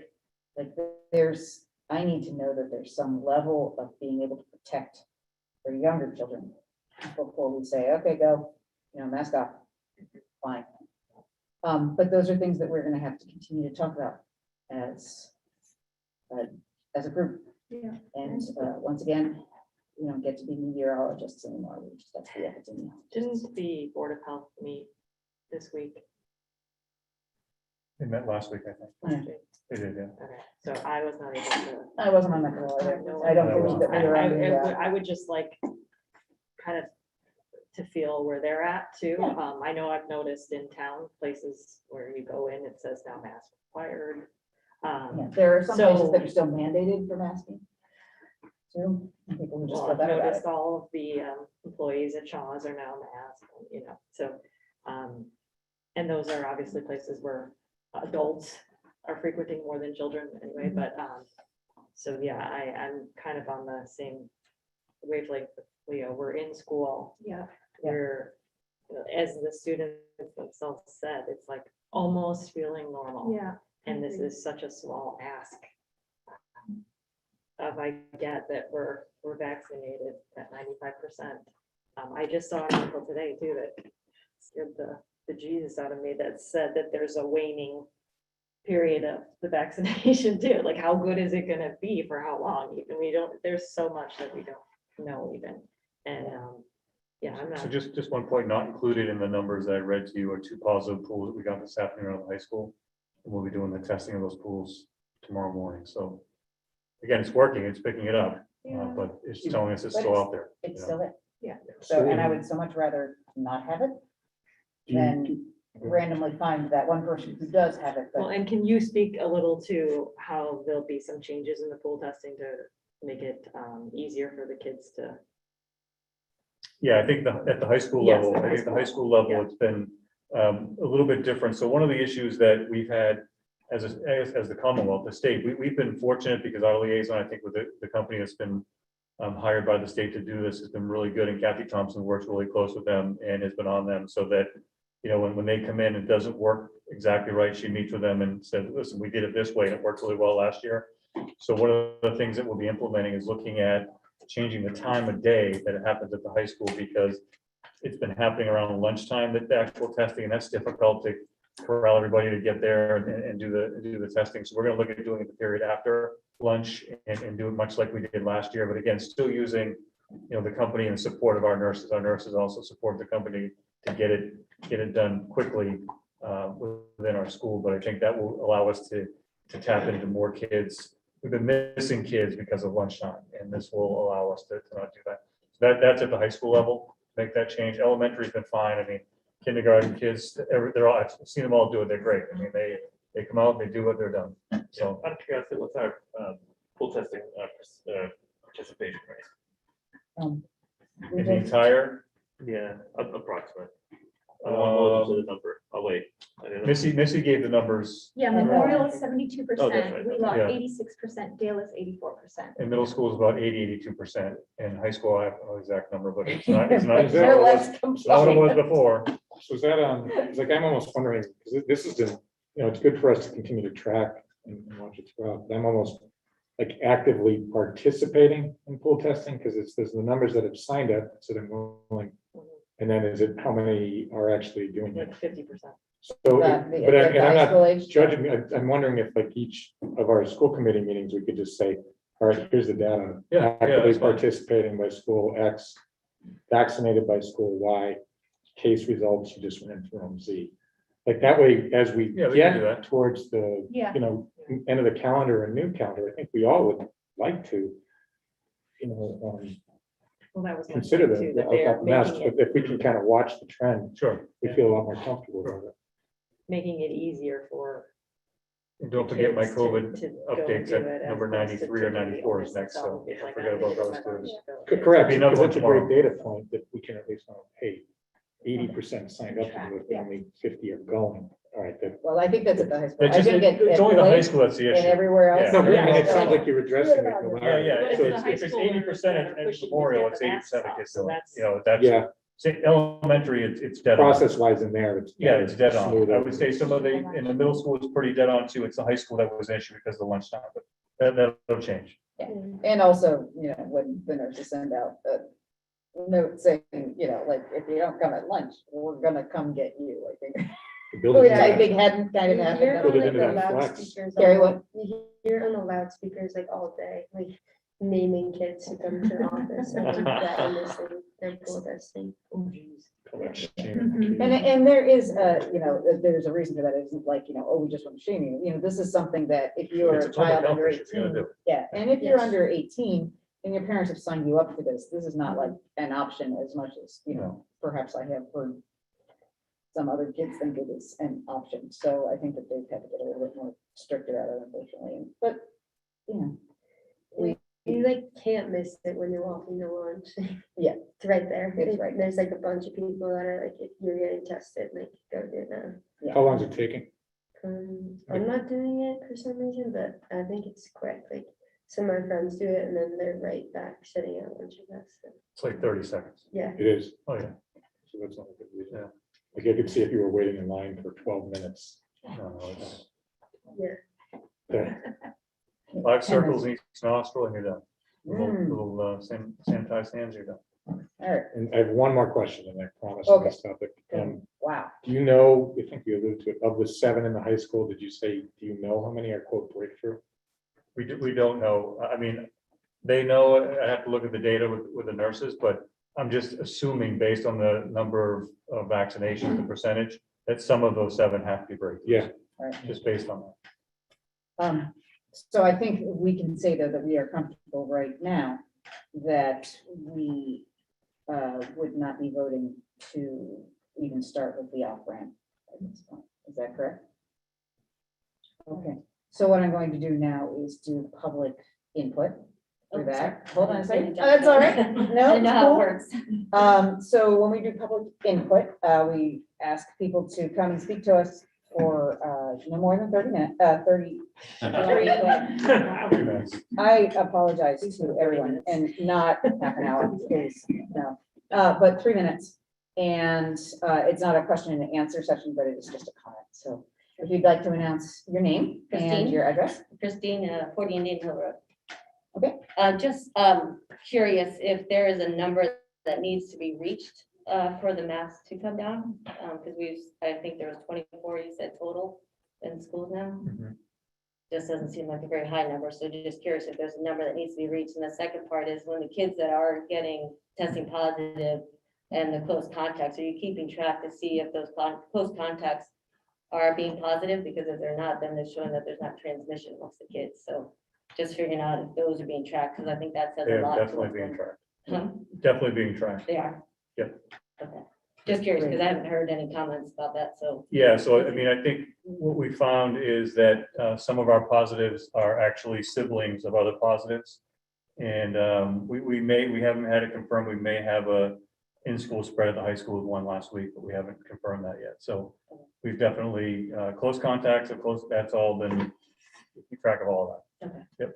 And I mean, and what, I don't know if you can answer, but if there's a number that we have to reach to drop the mask, or is it just kind of, because I know you're talking about the state, but also we're a small town and the caseload, I don't think has been very high here in general. So just trying to figure out how we can get these masks off the kids. Not saying, yes, they'll do it. Kids will do anything you ask right now. And obviously we're happy that the kids are back in school, but just trying to get that piece out, because I'm just sitting here and this is not a fun thing to sit here and I've been here in an hour. So I know that these kids are the teachers and you guys, so just trying to figure out if there's a goal that for us, we're trying to reach as a community for the kids, or is it just, we're just kind of waiting to see where the state is. Goal of vaccinations or? No, goal of getting masks off. I don't think that we want to have a discussion necessarily that. No, numbers just that, right I'm now, just- because we don't know. But Christina, you're talking about, I just want to. No, just take the masks off, because the numbers are so low. So I'm just trying to figure out. Like a where- threshold that if we hit that number, the masks come off, or we keep them on? Yeah, I don't know. Yeah. I'm just saying if is there a number, or was there something we're trying to reach, or we're just kind of just going along with? So I would say that from my conversation today, my meeting, that the state is going to come out with metrics and local metrics, so that it will be beyond just the vaccination, because what the state thought was, if we incentivize vaccinations to a certain number, then everyone's going to get vaccinated and we're all going to be all set, but it didn't work. Vaccinations did not increase based on that it was August, I think, or September, when they did it to us, saying that, this is what this is what the number is, and if you get to that number, so they just assumed that was going to be almost like the lottery thing they did, right? If you got vaccinated, you were in that $1 million lottery, that did nothing for numbers, so they're just trying to incentivize people to get vaccinated, and I think that's what the issue is. Now they're going to look at local metrics and whether that's positivity rate locally, whether that's any transmission, all that. They're trying to put all that data together at DPH and DESI and then give that to the district, so we can make decisions locally based on those numbers, not just statewide numbers. Yeah. I think it's also really important to view this as only one part of the school-wide mitigation that you put in place in terms of the filters that you're changing, the vaccination for people that can be vaccinated, masking, all Increased of it. airflow, all that. Perhaps it's working and that's why our numbers are low. So my hesitation in all of a sudden changing any of our mitigation would be seeing an increase. And I guess that's just, I don't know, I can't speak on behalf of anybody else, but I'm not comfortable at this point where we are to take away one of our mitigation strategies and see what happens. Because I have an 11-year-old that can't be vaccinated. I know a lot of other people have siblings or compromised elderly people living with them that it is still life and death for. And I feel for the high schoolers that are having to sweat wearing this, but it's in my eyes, a small ask for a threat that we can't even quantify yet. So I would like to move on to anybody else who would like Well, to just, I comment, think because I think we're getting into a question and answer. It's period, not which really, I'm I uncomfortable would just with. say though, it is a bit of a discussion, because we are gonna, as a group, Right. continue. And my view is, it is nuanced, right? Like, I would not want to have a firm number that says, if you achieve X, we're doing it. Like, because if we are learning, like that, the question I asked, of the 7, how many are breakthrough? Right, like there are different elements. If the elementary or the kids under 12 and under can be vaccinated, then I'd start saying, okay, what's the number? The biggest point I see is what I think Jess, you said, we are not neighborhood schools. So if the high school may be eligible because they're at 80 or higher than 80%, what about their siblings?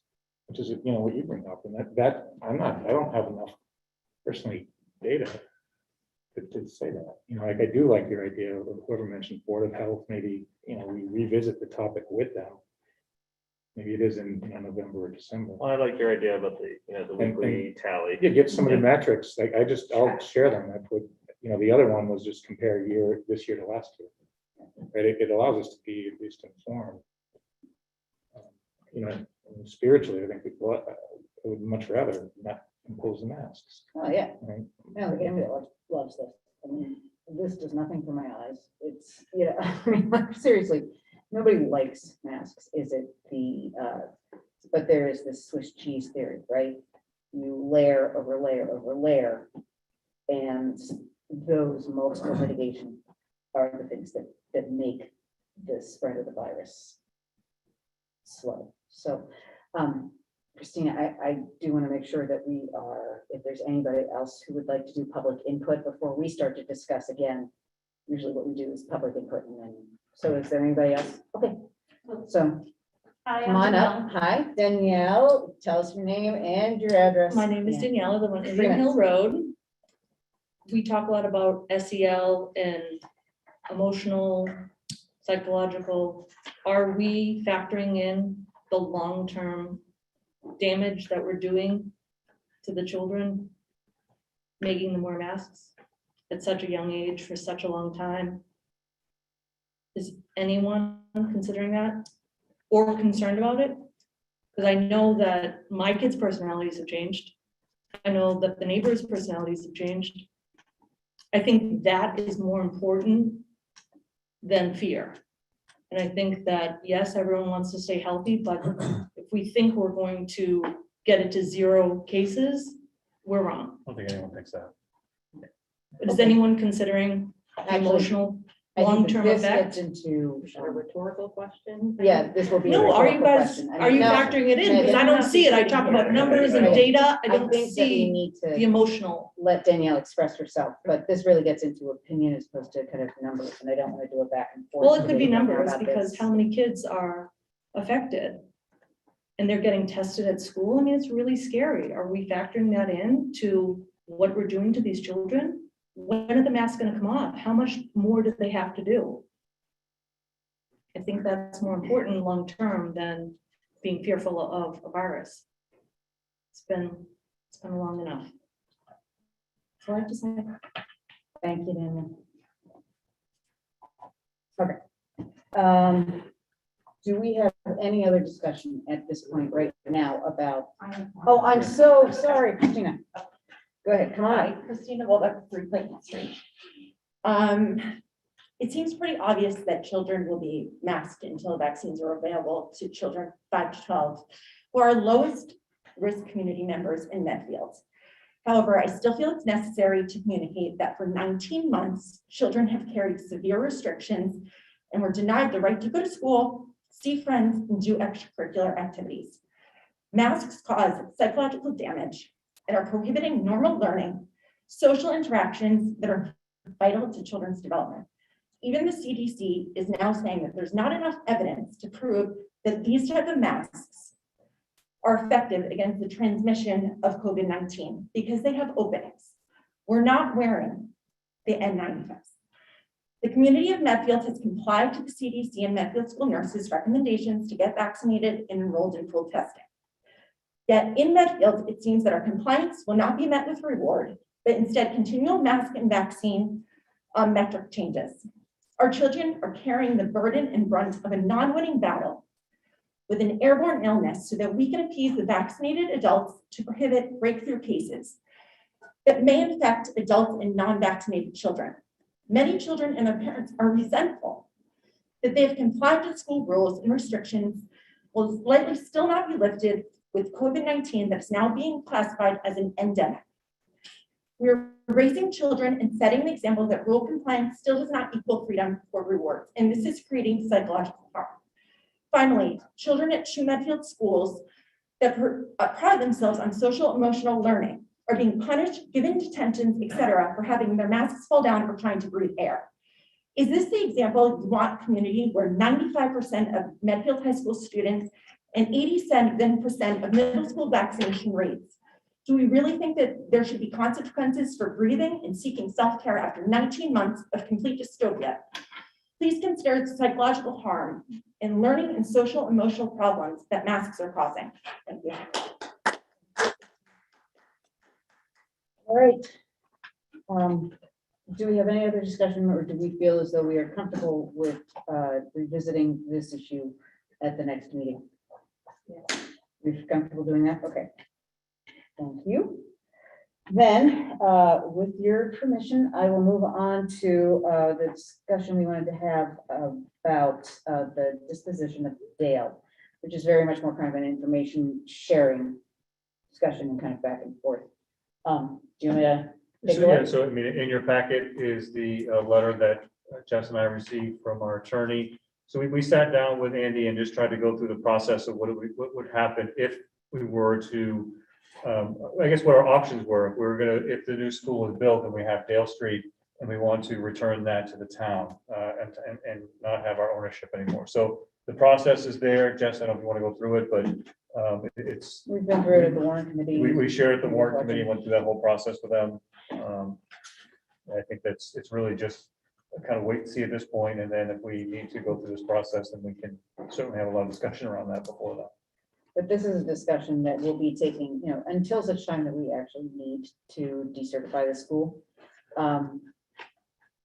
This is something that we will obviously be coordinating with the town about across the board. So I can't ever see us having this discussion in isolation from the rest of the town and what all of our municipal needs are. Right. So, but I did want to make sure that we talked about it in open meeting so that we can actually then go up and speak about it if we need to, and what the actual mechanisms of that are.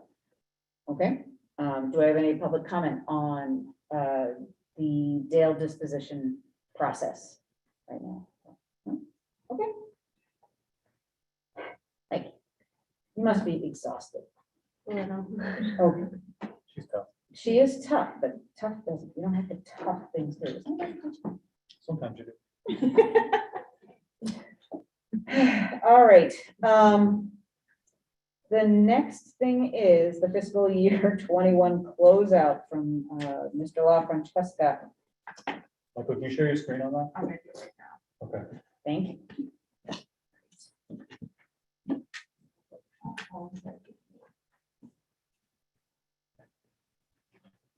Okay, so we have the end of year report. I'm just going to briefly talk about the end of year report. Each city and town and regional school district is required to submit the end of year report, which is a financial report to DESE, Department of Education, by October 1st of each year.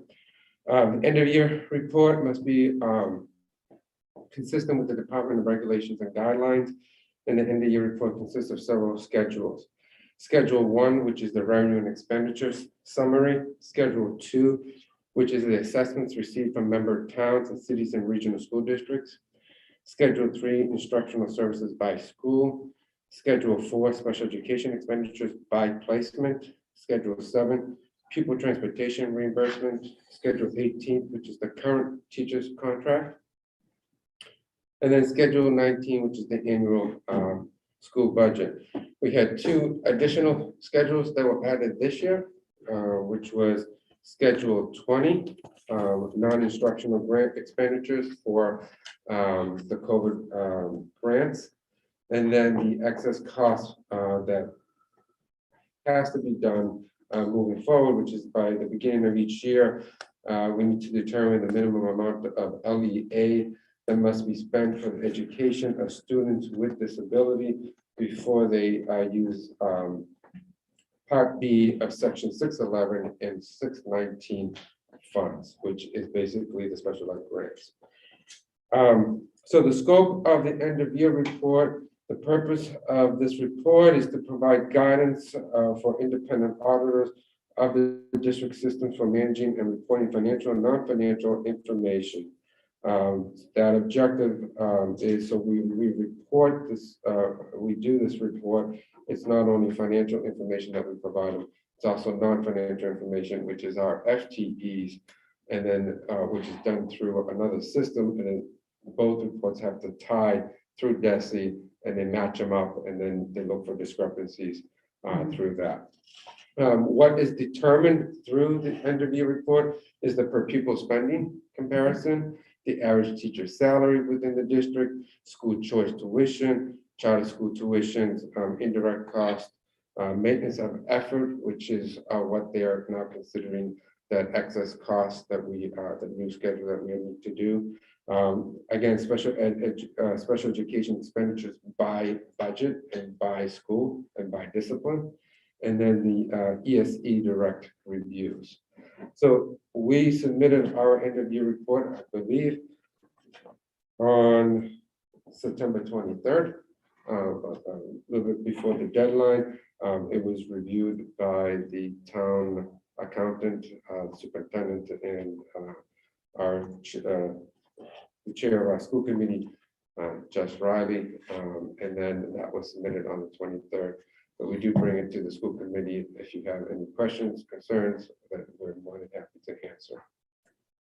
I just have one quick logistical question. At what point does this information that is brought from here get posted up to Desi? It's usually a year from now. A year from now, So so what about, happens yeah. is we submit, so our fiscal year 2020 end of year report was just actually submitted. The fiscal year 19 amendments were just posted today. So, so what happened? Make your head spin. So, Yep. we're working on 3 years of end of year reports. And they are posted, because what happens is our new auditors, which is Melanson PC out of New Hampshire, which was who the town hired to do our audits, they're gonna come in, they're gonna audit us. Once they do our audit, they then send a letter to the Department of Education, letting them know what they audited. If there was any findings, we haven't had a finding, knock on wood. And then from there, they review it internally, and after they do an internal review, they might come back to us with questions, and then it takes about a year process before they put those review reports up. But And obviously all- we're required to do it in a 30-day span. Right, but yes.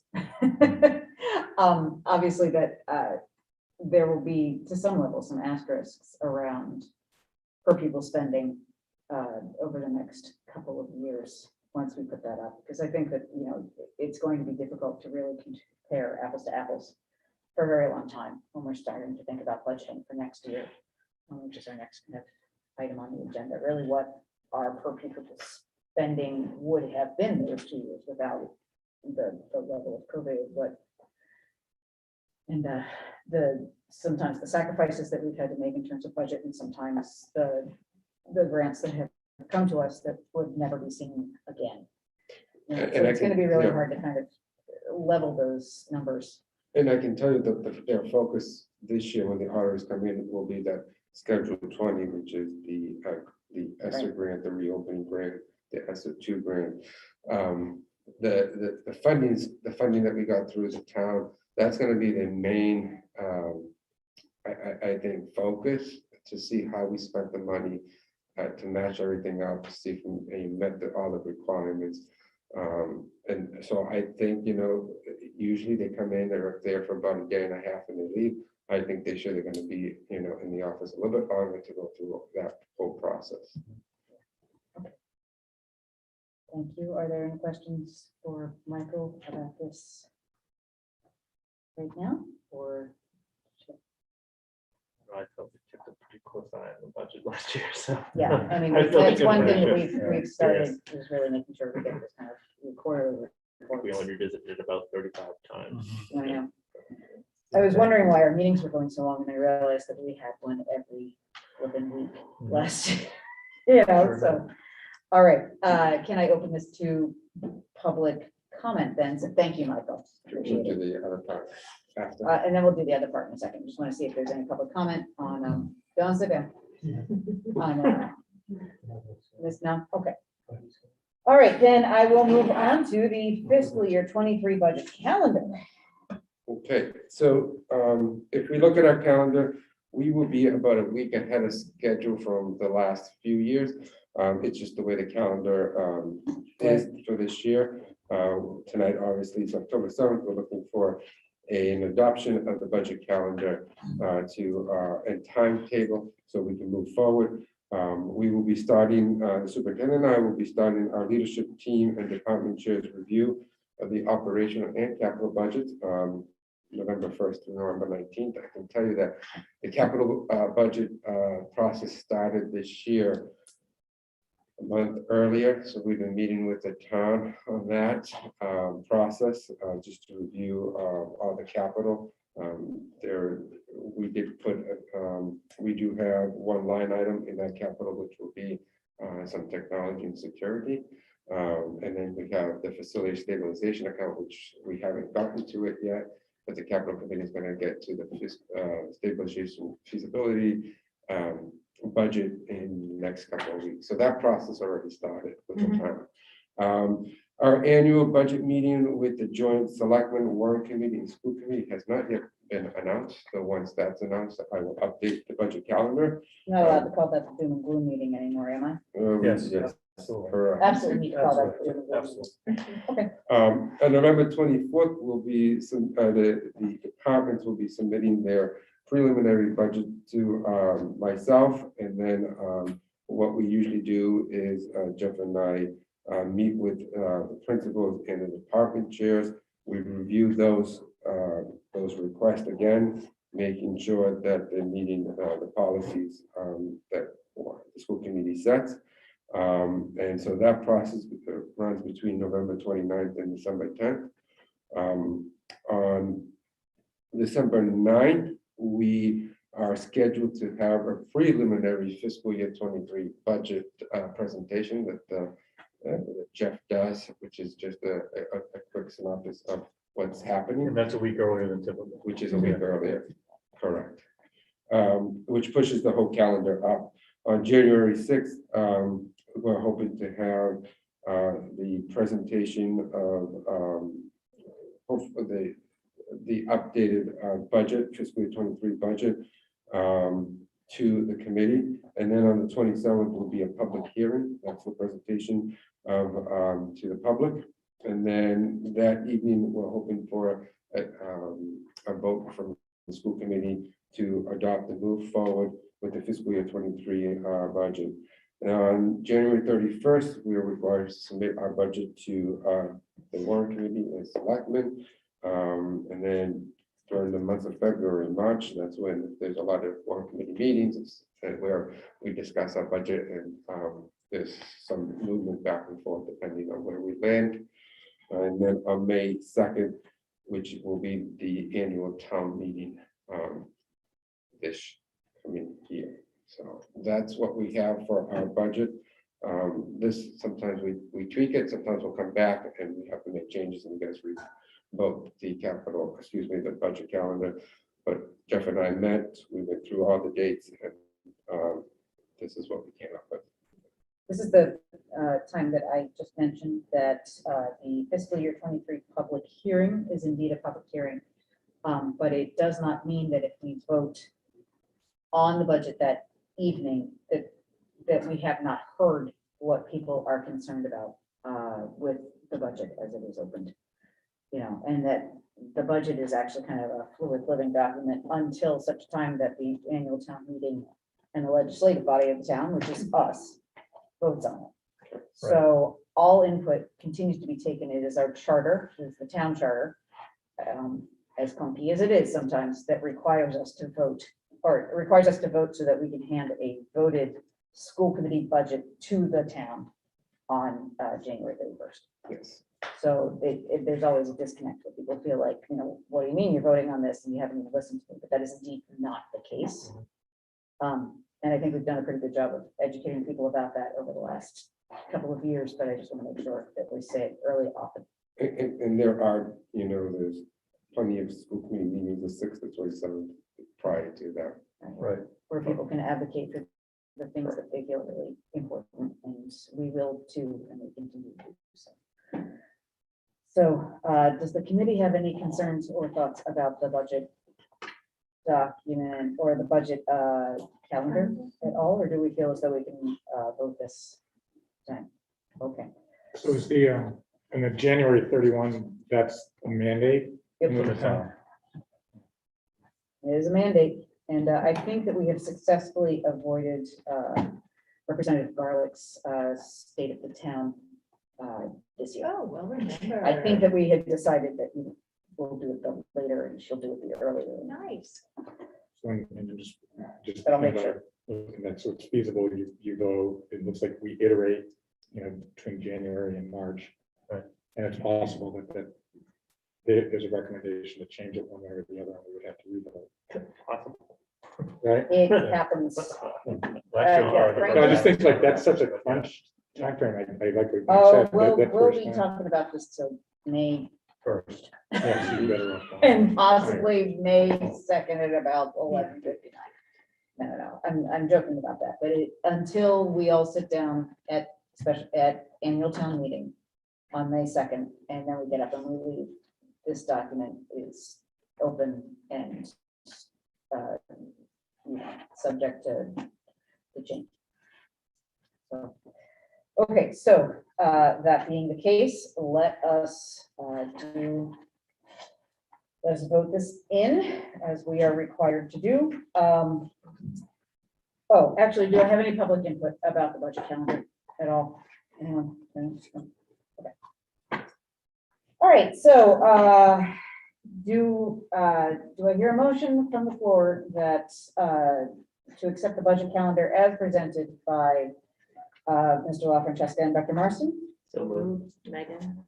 Okay, Megan moves and Leah seconds. Okay, and then all in favor? Aye. Aye. Okay, the motion passes unanimously.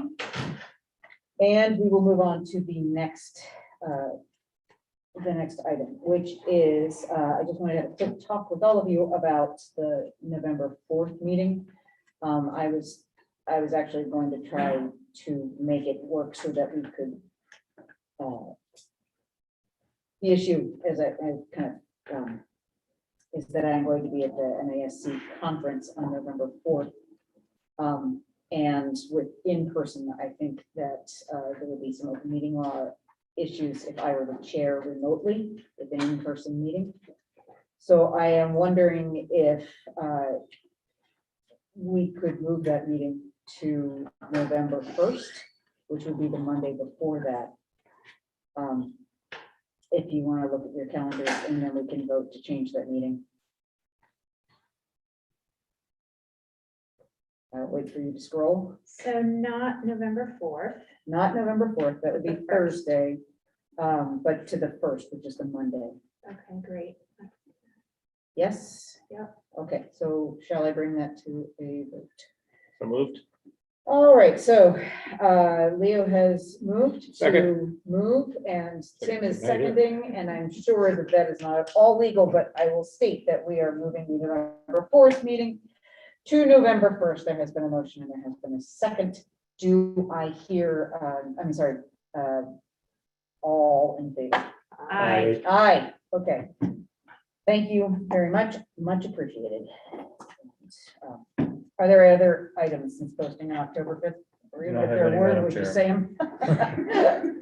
All right, as I look at old business right now, there are a lot of things that I would like to comment on with the policy recommendations for section J, but I feel like we could not give what we need to at this period of time to do that. So I'd like to, if that's all right, postpone, have us vote the policy recommendations on A as we had planned to, and then postpone input, continue the reading period and offer adjustments to Megan and Tim about the second bunch. And I do think that probably we'll end up having to have a workshop to really start churning through some of these. I'm just gonna do it. All right, so is there any additional discussion on the policies that we would be accepting and replacing the currently held policies? And that is AB, the people in their school district, ADC, tobacco products on school premises are prohibited, ADDA, background checks, ADDAR, DCJI, model Corey policy, and ADF, which is the wellness policy. do we feel as though we are confident on voting on all of those policies as simple consent? Or does anybody want to tease any of those out? We've had these on a reading period for about 3 meetings now, so. Okay, so we feel comfortable bringing that to a vote. Yes, I gave all of my suggestions and I think we all edits. Yeah. have, yes. So, is there any public input on these policies specifically? There seems to be online. Yes, we are very clear that we do not accept policy online. It's an in-person. We stated that on the agenda. So,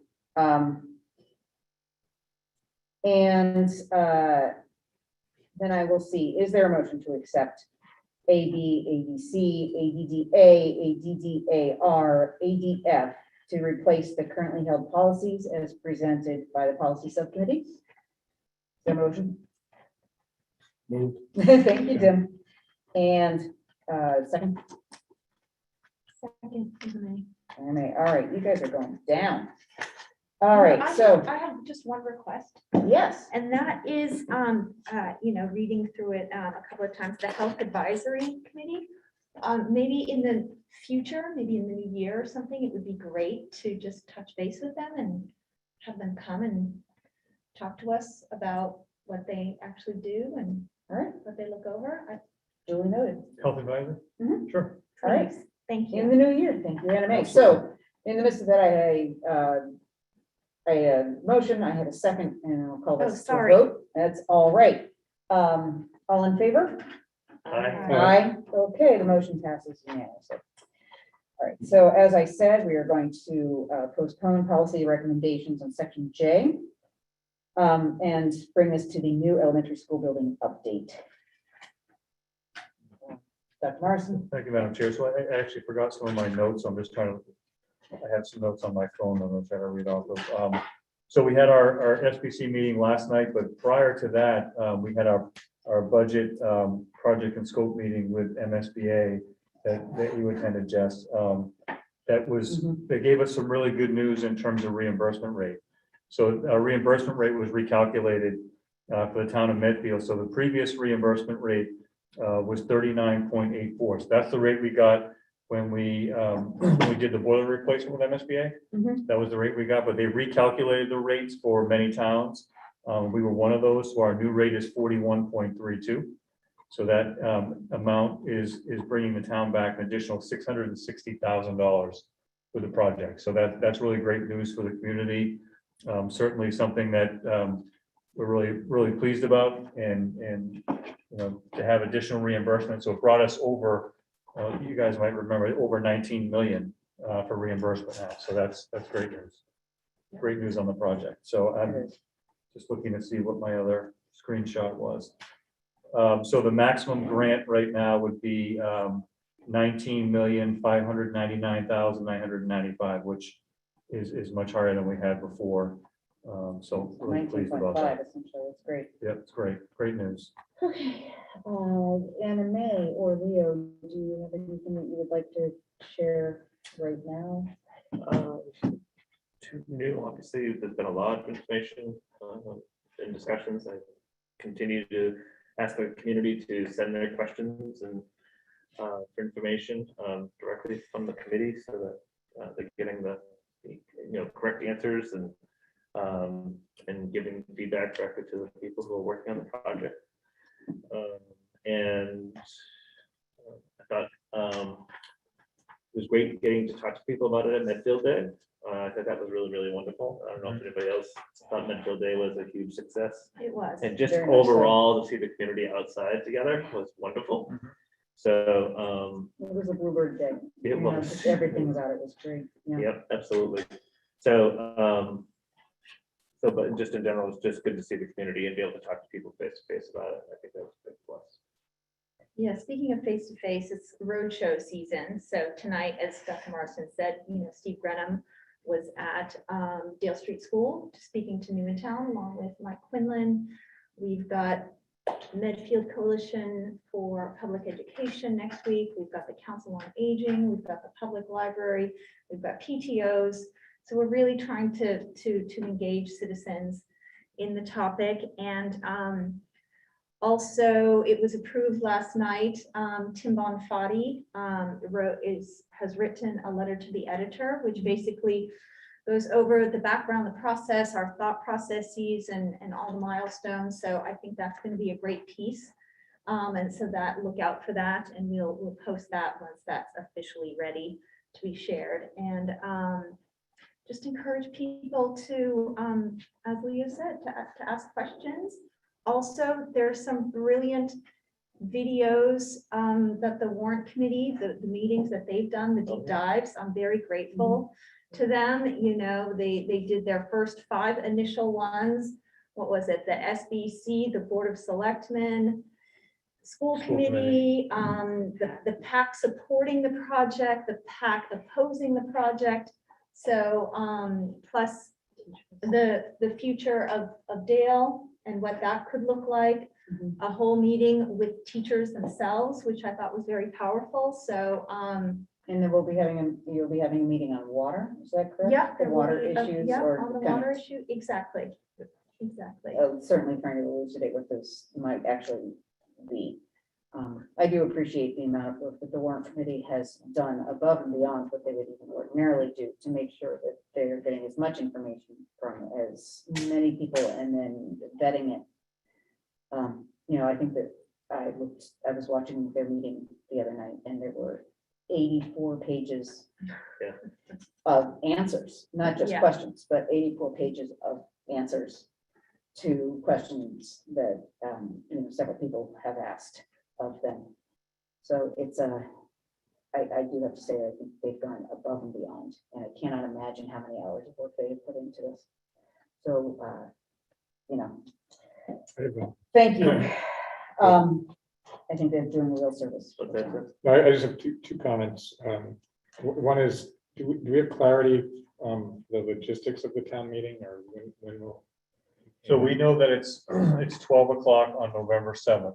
And it's going to be at the high school. So it's either going to be inside or outside, which we don't know yet. The selectmen just finalized at 12 o'clock this week on Tuesday night. And I believe they have up until 2 weeks to decide whether it's going to be inside or outside. My sense is they're leaning toward inside right now, but I'm not 100% sure on that. But that's where they are. My understanding is that the town moderator and the selectmen will be meeting next week to really kind of talk about the logistics of how to run this particular town meeting, with the challenges as well as, you know, different times. You know, because it is, because we've switched times, right? The charter is actually written almost like it's supposed to start at 7 and it's supposed to end by a certain time. So how will that go? And that's, the moderator will discuss that with the selectmen as well. So that we'll know a lot more about logistics at that point. And then the other one was just, so I've seen and tuned into a bunch of those warrant committee meetings. I agree. I've heard they're going to be doing like a readout or a summary, but I'm not sure. Like, is that at town meeting or is it in advance of town meeting? I usually do it at town meeting. I think there's something in advance. They are doing it in advance, Yeah. from what I understand. They will, and then a week later, you know, decide the positive and the, what's the other one? Is it that they're hearing? Yes. Majority and minority. Yes, thank you. Yes, Yes, majority that's the opinion, lingo. minority opinion. Yeah, I think it would be great if they did before. Yes, they, And if yeah, it's I something believe that that they is do. the intention. Okay, but we don't have a date on that yet. No, we do. It's that- October, or isn't it at the end of October, October 28th or something like that? I think I the think water that is the the 28th, is that correct? The 27th, I And believe. the water is the 27th. So that would be still gathering. Because we are having our one last community forum on October 28th. Right. Oh, okay. Right. All right. That's where So I'm that's the, messing up. yeah, October 28th is the community forum. So the other big milestone with the project is that on the 27th, we'll be going in front of the MSBA board for their approval of the project. That's right. So that's a huge, you know, they indicated the budget project, the scope meeting, that they were going to move that forward based on what they saw. We got approval from DESI as far as the special education. So Mary and I had to write something, almost a second ed plan just for special education. and As we submit should. that, and that was approved by DESI, so that's good without any comments or issues, so, we're in good shape with all of that piece. And, we just need to kind of go through the process, and hopefully they'll approve that on the 27th, and then we'll move forward from there. Beautiful.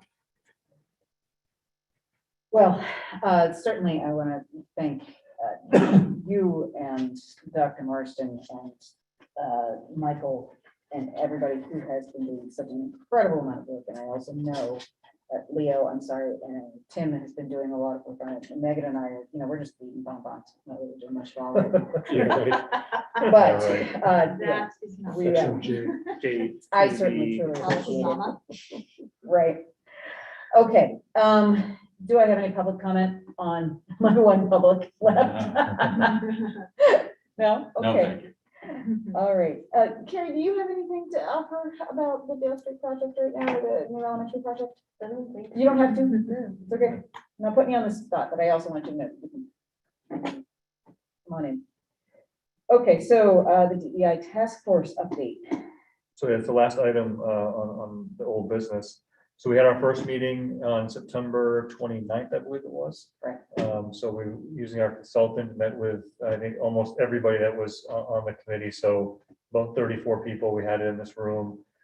A really good initial meeting, kind of outlining what we're doing going forward, and had a good icebreaker activity with us. We got to know people, because we have students, we have community members, we have parents, we have educators. So it's a wide range of people that are in the committee. So we're going to try to, we've focused on some history around Medfield and where we stand as a community. And then we're going to continue to move forward, looking at different, different ethnic backgrounds and how they immigrated to the country and how they became, what they are. And then looking at that as kind of a framework and foundation where we are, kind of moving forward to what we're going to do within our district and what we're doing with our community. So looking at some of the projects that we've talked about, diversifying our workforce, training and professional development for the community and for teachers. Looking at, the mascot issue, bringing that as part of it too. So she has it all planned for us, and our next meeting is in October, and I think I'll be able to share more of the actual documents in October with you, because we didn't have everything, not everything was ready for our first meeting in September, but really good group, I think, high energy group, and people that are committed. Very dynamic. Jess is Yeah. on that, so. And not everybody's speaking from the same point of view. There's not, it's not specifically like everybody, we're not preaching to the choir, but there are really a lot of perspectives in there, and a lot of people who fall Which is in important. different, who cross Venn diagrams, right? As parents, as teachers, as community members, as, there's a really nice wide range of people. So I More find to it one of come the on things that. I look forward to. So, do I have any public comment on that? Public? All right. Then I will take this to informational items. Anyone, Dr. Marston, you feel like you want to share some information at this point? What I put in your packet was the press release that went out for the NEASC approval for the high school, which is a lot of work that the high school has done over the last few years, and then having that NEASC visit in the middle of a pandemic isn't really great either, and they did a wonderful job with that. Some of you were a part of that process. So I think that, they should be, recognized for the great work that they did, and I think it was nice to have that press release done for our district and for the high school. So that went on the patch, and it's going out in the local papers as well. Congratulations. Yeah, that's again, a lot of work. Carrie, is there anything you want to share with us, or you just like get me home? I like to follow. Kind of that exciting. All right, that's fine. And anybody else on the committee, any information they want to share? No?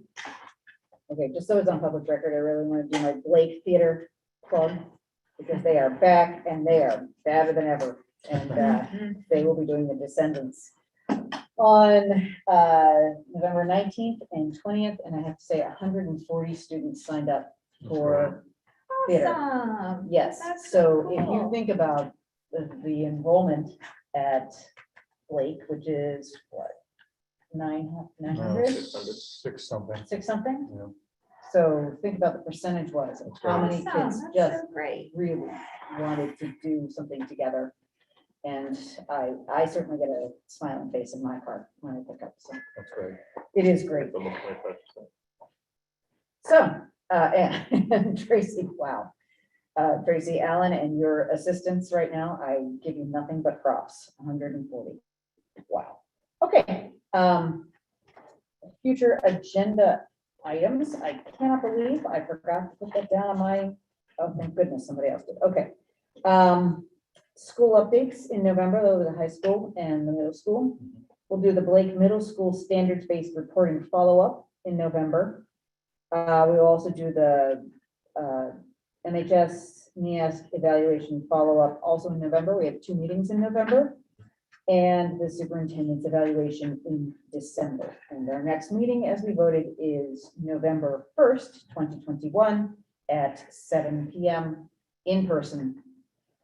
And thank you so much. It's been a real bummer that I haven't been able to talk to you for 3 straight hours for a while in the same place.